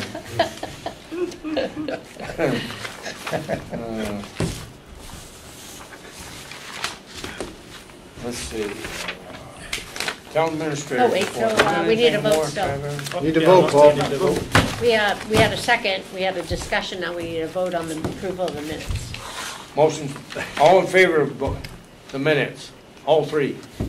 Aye. Aye, good, so carried. Did that well. You got anything? Jocelyn Hill speed concerns, we didn't talk about that. What's that, John? Jocelyn Hill, Speed concerns, yeah. No, I think Trevor might be bringing is that it in up. your report or is it It's in separate? there's a memo that was attached, yeah, that's referenced in the report. Yeah. Okay, never mind, sorry. So if you look toward the way back, just before the correspondence, you should see. You may have been so enthralled by the portal that MOU that you missed it, which is understandable. You tickled a number of options there. Any sense of what the priorities might be? In terms of the, what do we Various do? options that we might have, yeah. I think line painting, looking at that over the next fiscal year or two, where we paint center lines and fog lines, paint sort of narrow lanes, don't necessarily change the pavement. And then when they talk about the transverse lines, where you want folks to slow down, they say it's actually pretty effective to paint lines that are, that run perpendicular, and then they get narrower. They do, it creates that optical effect that you're coming in and you need to slow down. And then that doesn't disrupt paving schedule, doesn't disrupt winter maintenance, it doesn't, Do you have to tell people those lines are there? The signage requirements fall under the general speed requirements. Some of the challenge with both the cones and the speed bump is you need warning signage that says this is what's ahead, and then with the speed bumps you also need essentially chevrons or some other diagonal that says, that points you up into where you're going to cross the bump or the table or whatever it is that you put in. And so it's still an option, but it might also be more effective if the speed limit is first lowered to 20. Some of these things might work in conjunction. If we leave it 35, it might be worth it to try the painting, mobile speed trailer, enforcement option for a while. Will you be making a recommendation to us to set a priority at some point in time once you have more information about all of these options? I think so. And the speed tape will also tell us what are the heavy volumes, what are the average speeds. It'll give us more. Right. Because just looking at we don't have right now. Yeah, the law enforcement really data is pretty sparse in terms of you can tell when they're there, but you only have, between the sheriff and the state police over a couple of years, you got 8 tickets maybe, and they just give you a little bit of a flavor of, and some of them don't necessarily speak to the issue we're talking about, which is speed and frequency. We had a couple that were, suspended. There were sort of licensure issues or insurance issues, or. Right.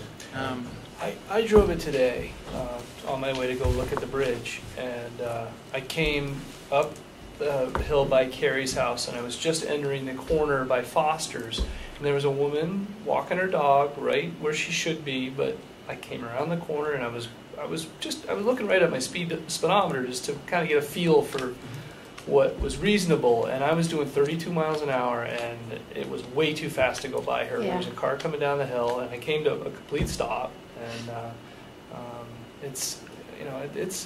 really want the data from the counter, but I think we're headed for a 25 speed limit on that stretch. I really do. That spot is really intense. I agree. Terrible spot. Very intense Really right scary. there. Yeah. Do you remember, was it last year or the year before we actually shimmed the road, there was a lot of concern about just the overall safety of that road, since more and more families were using it and kids were biking to school. But it gets narrow and there's a blind turn. Totally blind. And I think when you post it for 35, unfortunately, people think that that's the floor, not the limit. And I think at 25 just really sends a good, plus the paint, the lining, maybe where we need to go. And the fog lines give you an area. I mean, it also helps delineate car here, pedestrian, bicyclist, dog walker here. I mean, it provides an extra. Right. Doesn't sound like it's much, but it does provide that sort of Right. visual separation of the different users. When you get to North Road, where there's a line of sight by Steve Shea's driveway, and you can look all the way down to Little Big Rock Road and White Pine, I think that is probably fine at the 35. Right. If people do 35, but They don't. I know, but No.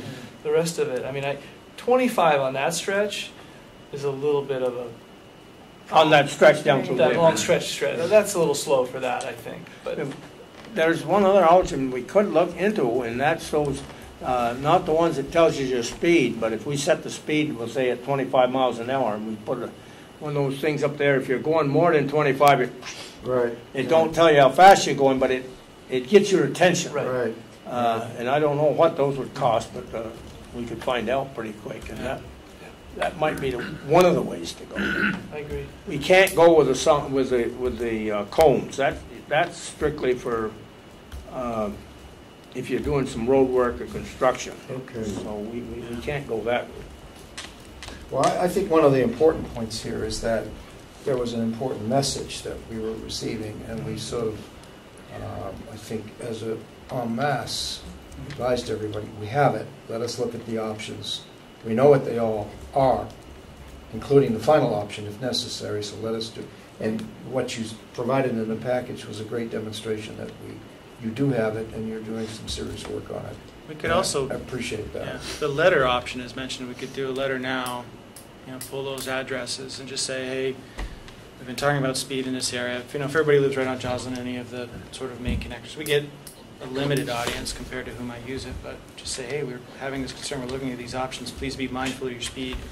And then once we do the data, it's sort of checking in again, and here's what the data showed us, that in this period of time, people on average are going 42. And the speed limit's 35, and so we're going to look at lowering. And so it's just a nice sort of gentle, if you're speeding, please be mindful and maybe bring it back. It's just another... It also takes care of any blowback that we get once we do something. It's like, hey, we've been talking about this for a year now, and we've given you a heads up, and the problem has persisted. True. Get ahead of it. See, that's not the only road we've got problems. The No, common road is just not as at all. bad. Right. But we've heard from people concerned about this road. And of course, we're mindful of other roads as well, but this one sort of makes its way to the top because, people are asking us to take a look at it. Yeah, What would a it lot have of been people use it as if we'd have just walking reconstructed that road, running, biking. What would it have been if we'd have reconstructed that road all the way down through there? That'd have been a racetrack That ain't gonna happen. down through there. That's And why most of those people that live there agree to that now. They say, well, it would have been a racetrack. So That's right. I think moving slowly on this is probably the way to go. It's another reason to go very carefully about that reconstruction project that we had a few years ago. So what are we going to do? It's been 2 weeks. We've done a lot of paperwork, but we haven't solved the problem.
do Well, how it'd do take us a We lot can be a longer little than that. faster on our feet than that.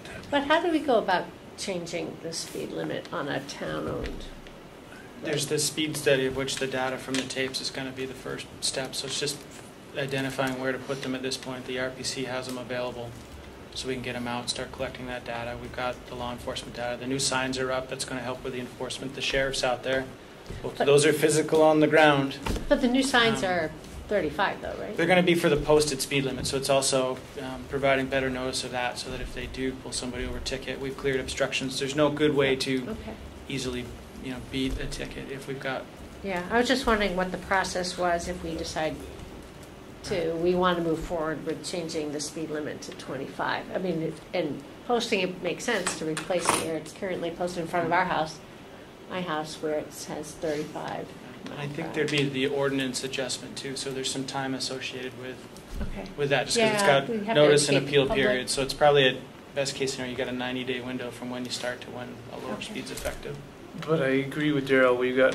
And I think the small steps that we're taking here are important, because if somebody gets hurt in between now and when we can repost the road, we have to show that we've done. We're working on it.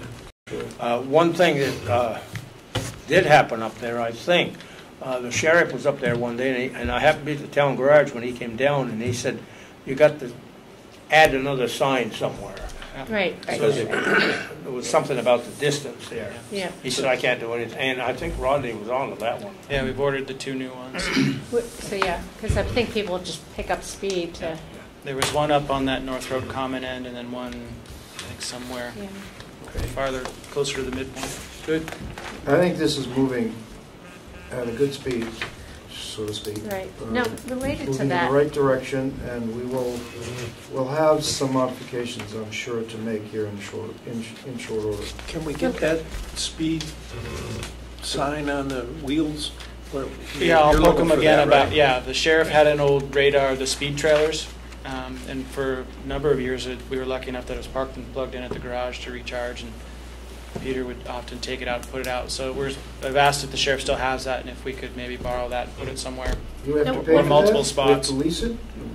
We'll just see if they'll let us put it out there for a little bit. And that's great. That would really make a difference. Yeah, if they still have it and they want to make it available, Those things work. I believe that. Yeah. what about another sign that shows children playing or something like that to show that the road is being used for pedestrians?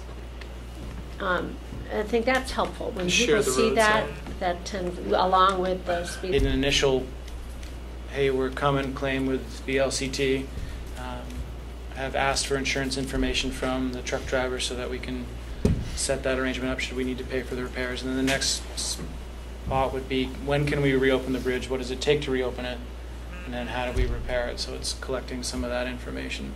And so some of the notice has gone out in different formats, and we'll try to keep people updated if there's a change in status. But the very next step is the safety inspection. Good.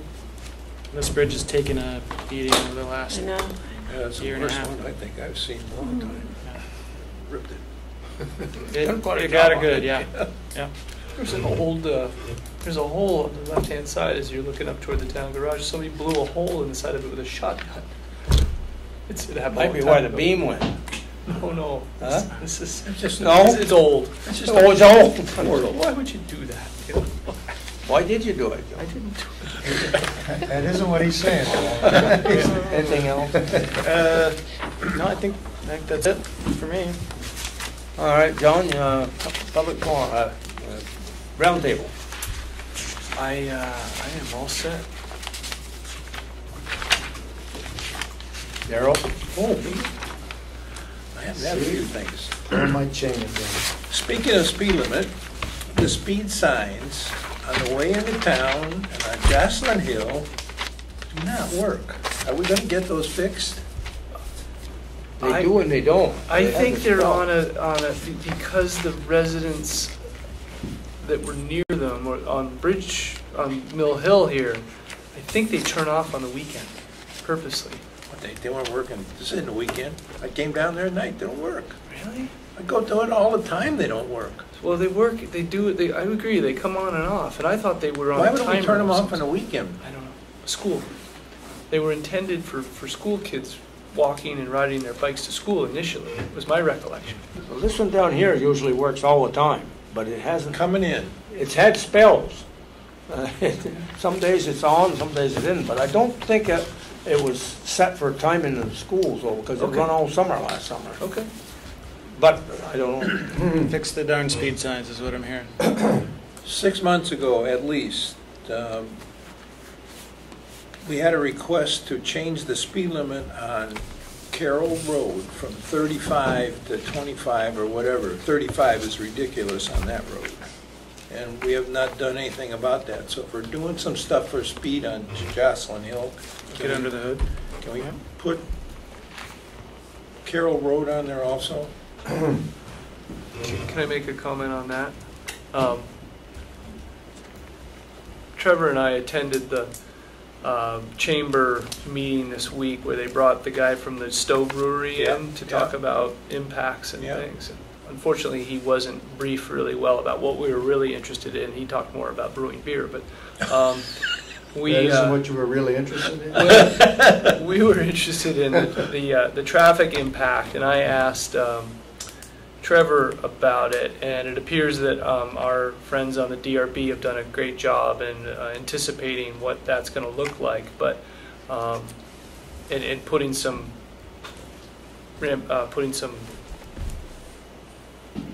structure around what they need to do if we have cars lined up on Route 100 trying to turn into Carroll Road. So it's something that we might want to be prepared to review before they open, because we could have some serious traffic in this town for the first time in a long time. And, it may be more people upset than just the residents of Carroll Road. Yeah. Why would they come before the select board, though? That's a permitting issue in front of the DRB. It is, but we may hear about it, I guess is what I'm saying. And I would personally like to see everything go just as smoothly as possible there, because I think Lawson's is a real asset, and we need to just be ready to smooth things out and make them work as well as we can. We should have transferred the first stoplight that was in town down to there, because that was sold the other day. Was it? I'm sorry, Darrell, I jumped in. No, I'm concerned about what's going to happen in town when that traffic hits. Everybody's not really looking at it, and I think we're going to be surprised. Well, the DRB's looking at this. I mean, he's got parking for what, 120 or something like that. But we may see some sheriffs in town directing traffic, which we don't typically see in the beginning. Yeah.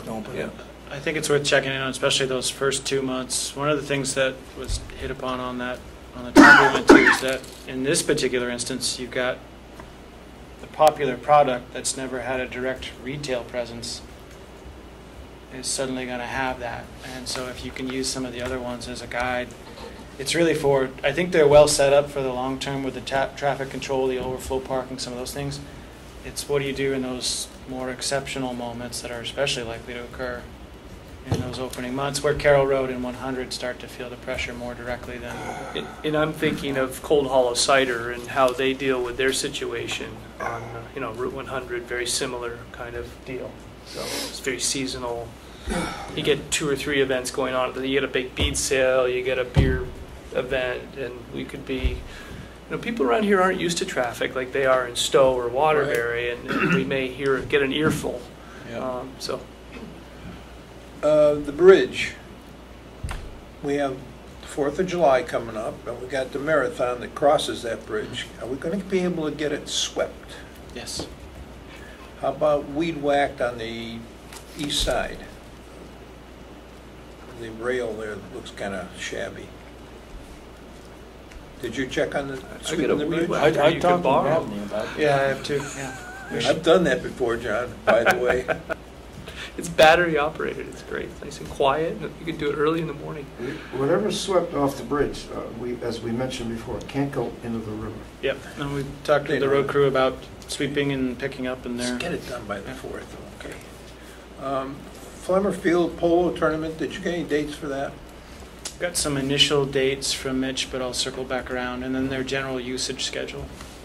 reached out and we've coordinated it to make sure it doesn't conflict with soccer, which ends this week. Been a lot of usage over there lately. Yeah. And they're playing lacrosse up Yeah. the other end, too. Yeah. That's all I got. Gary? All right, Sal. Thank you, Paul. Thank you, Deanna, for continuing to give us thorough minutes. I do appreciate that greatly. And the only other thing I have, I've spoken to Trevor. I don't know if any of you know that I am suggesting something in executive session. I think that's all I got, sir. I had a little concern, I don't know how it happened, but Lawson's Brewery, instead of boring under the road, we allowed them to dig up the road up there. Now that isn't a policy that we usually allow.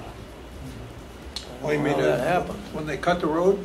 Yeah, usually you bore under the, because now you're going to have a bump forever. Yeah, they're committed to keeping that in shape, though.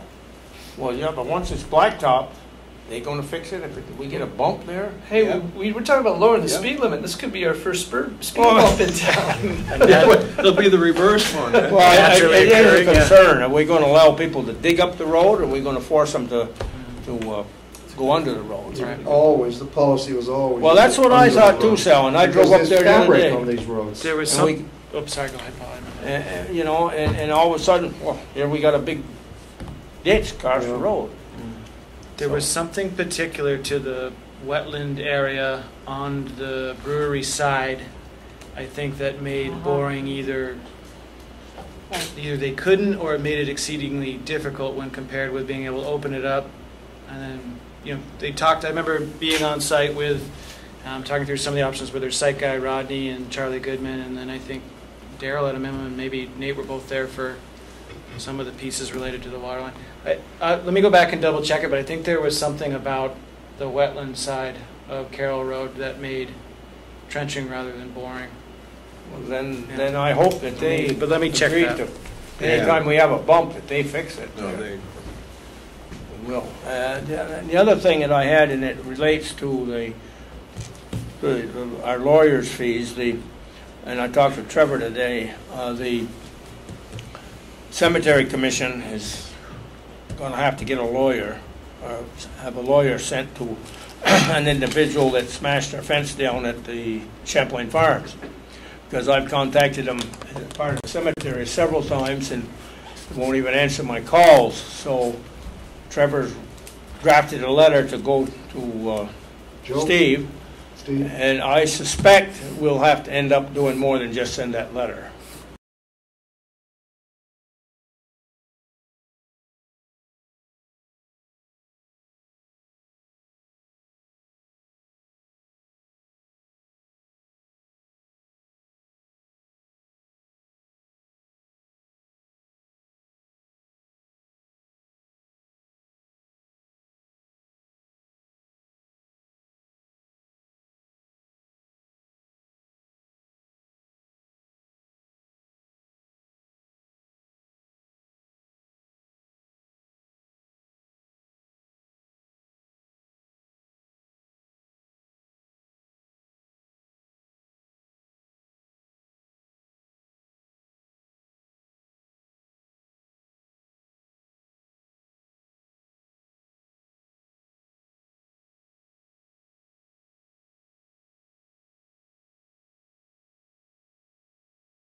Was it a an individual that crushed the fence or a company vehicle? It's a company out of Montpelier, John, that plows that. Property management firm. The plowers, they kept pushing snow, and when they got all said and done, they sort of drove into the cemetery right over that fence.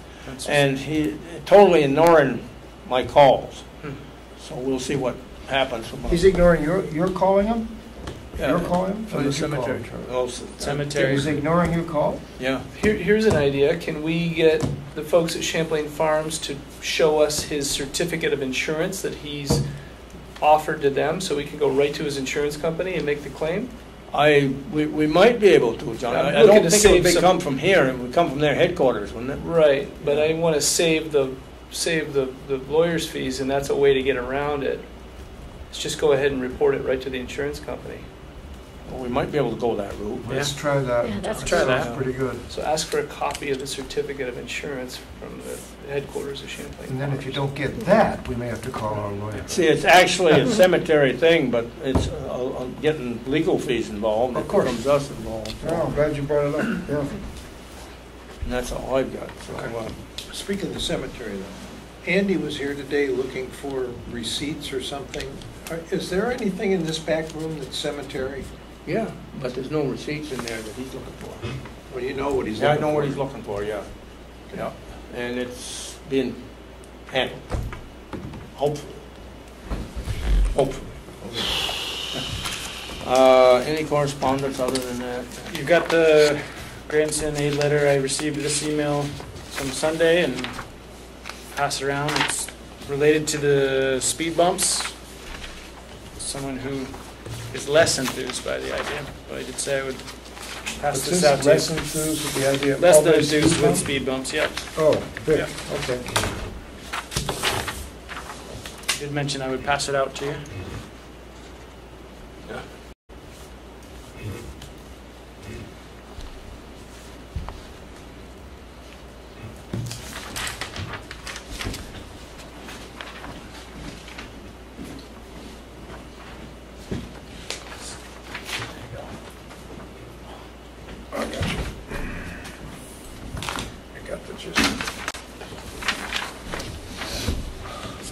That was the news correspondence, and then I'll try to figure out how to, if there's a way to repackage. We got some of the initial site assessment stuff. There's been essentially a stormwater consultant who's been working in the valley. I think through a grant procured through the Friends. We've got the first initial little mapping exercise in a spreadsheet that just lists the areas. And these were the areas identified in a meeting we sat in here with. It was from the town. I think Rodney was in here, I was in here, Susan, and a few other folks. So I'll get that to you in the packet for the 25th, but it's a zip file, so you can figure out how to package it this way.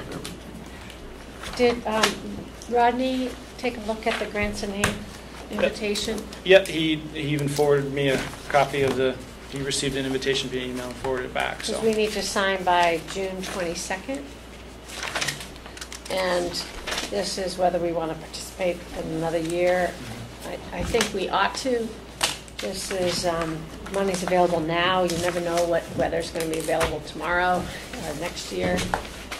It's, in particular, it's an 80-20 split where the grant is for 80% of the practice and the town can do in-kind to come up with the 20%. It doesn't have to be cash. It could be some kind of in-kind match. And we have another year to comply with it through this calendar year into the July of next year, beginning of July. And we're already, the permit's in place, and this gives us resources to get a jump on compliance. So, Just to stay eligible, though. yeah, this helps to be compliant with the existing permit. put a stake in the ground, stay eligible. That's what I mean. Okay. Yeah.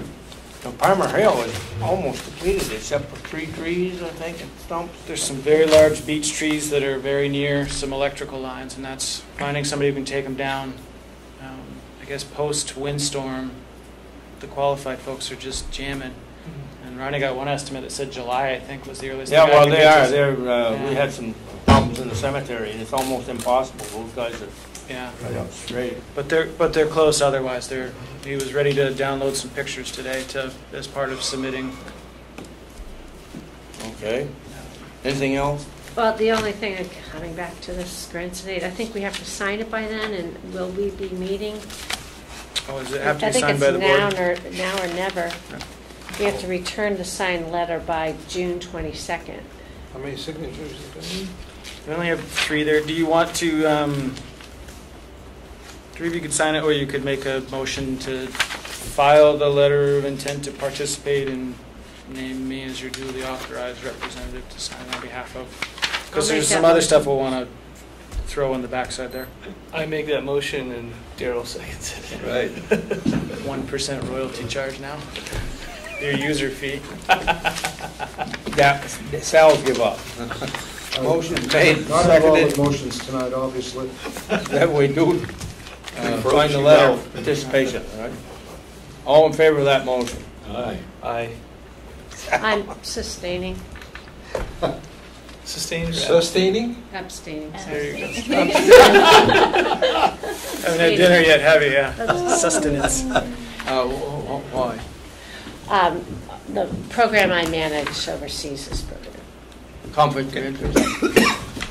It's not a conflict of interest for us, it's a conflict of interest for her organization. Yeah. Sounds like an Yeah, I'm not by the nose and then she's I'm not personally benefiting that, so there's no real conflict, but I want to make sure that Make the lines Do clear. we You're not authorize pushing Trevor, us do instead we of authorize somebody Trevor to else. sign that? Yes. Those authorized Okay. to sign. We'll allow that. motion, yep. Okay. I guess we go into The executive session? yeah, then the motion. Yeah, I'd move us into executive session for personnel matter. I'll second. Motion made, seconded, go into executive session. I don't know, I only have one. Do you have? Well, I guess mine actually Personnel may matters, divide into Laura? 2. Have you got something else? I think the one section will cover both of, I think, what you're Okay. after. The Oh, one okay. VSA 313A. Great, multiple personnel issues then. How's that? Are you guys arguing over what we're going to do here? You guys will probably. All in favor of going into executive session? John has a question. Hold Did on. someone second it? No, I think your motion for multiple personnel Okay, I'll topics second. is good. Yeah, okay. So moved, Carrie second. Yeah, okay. All in favor? Aye. Aye. All right. Now we can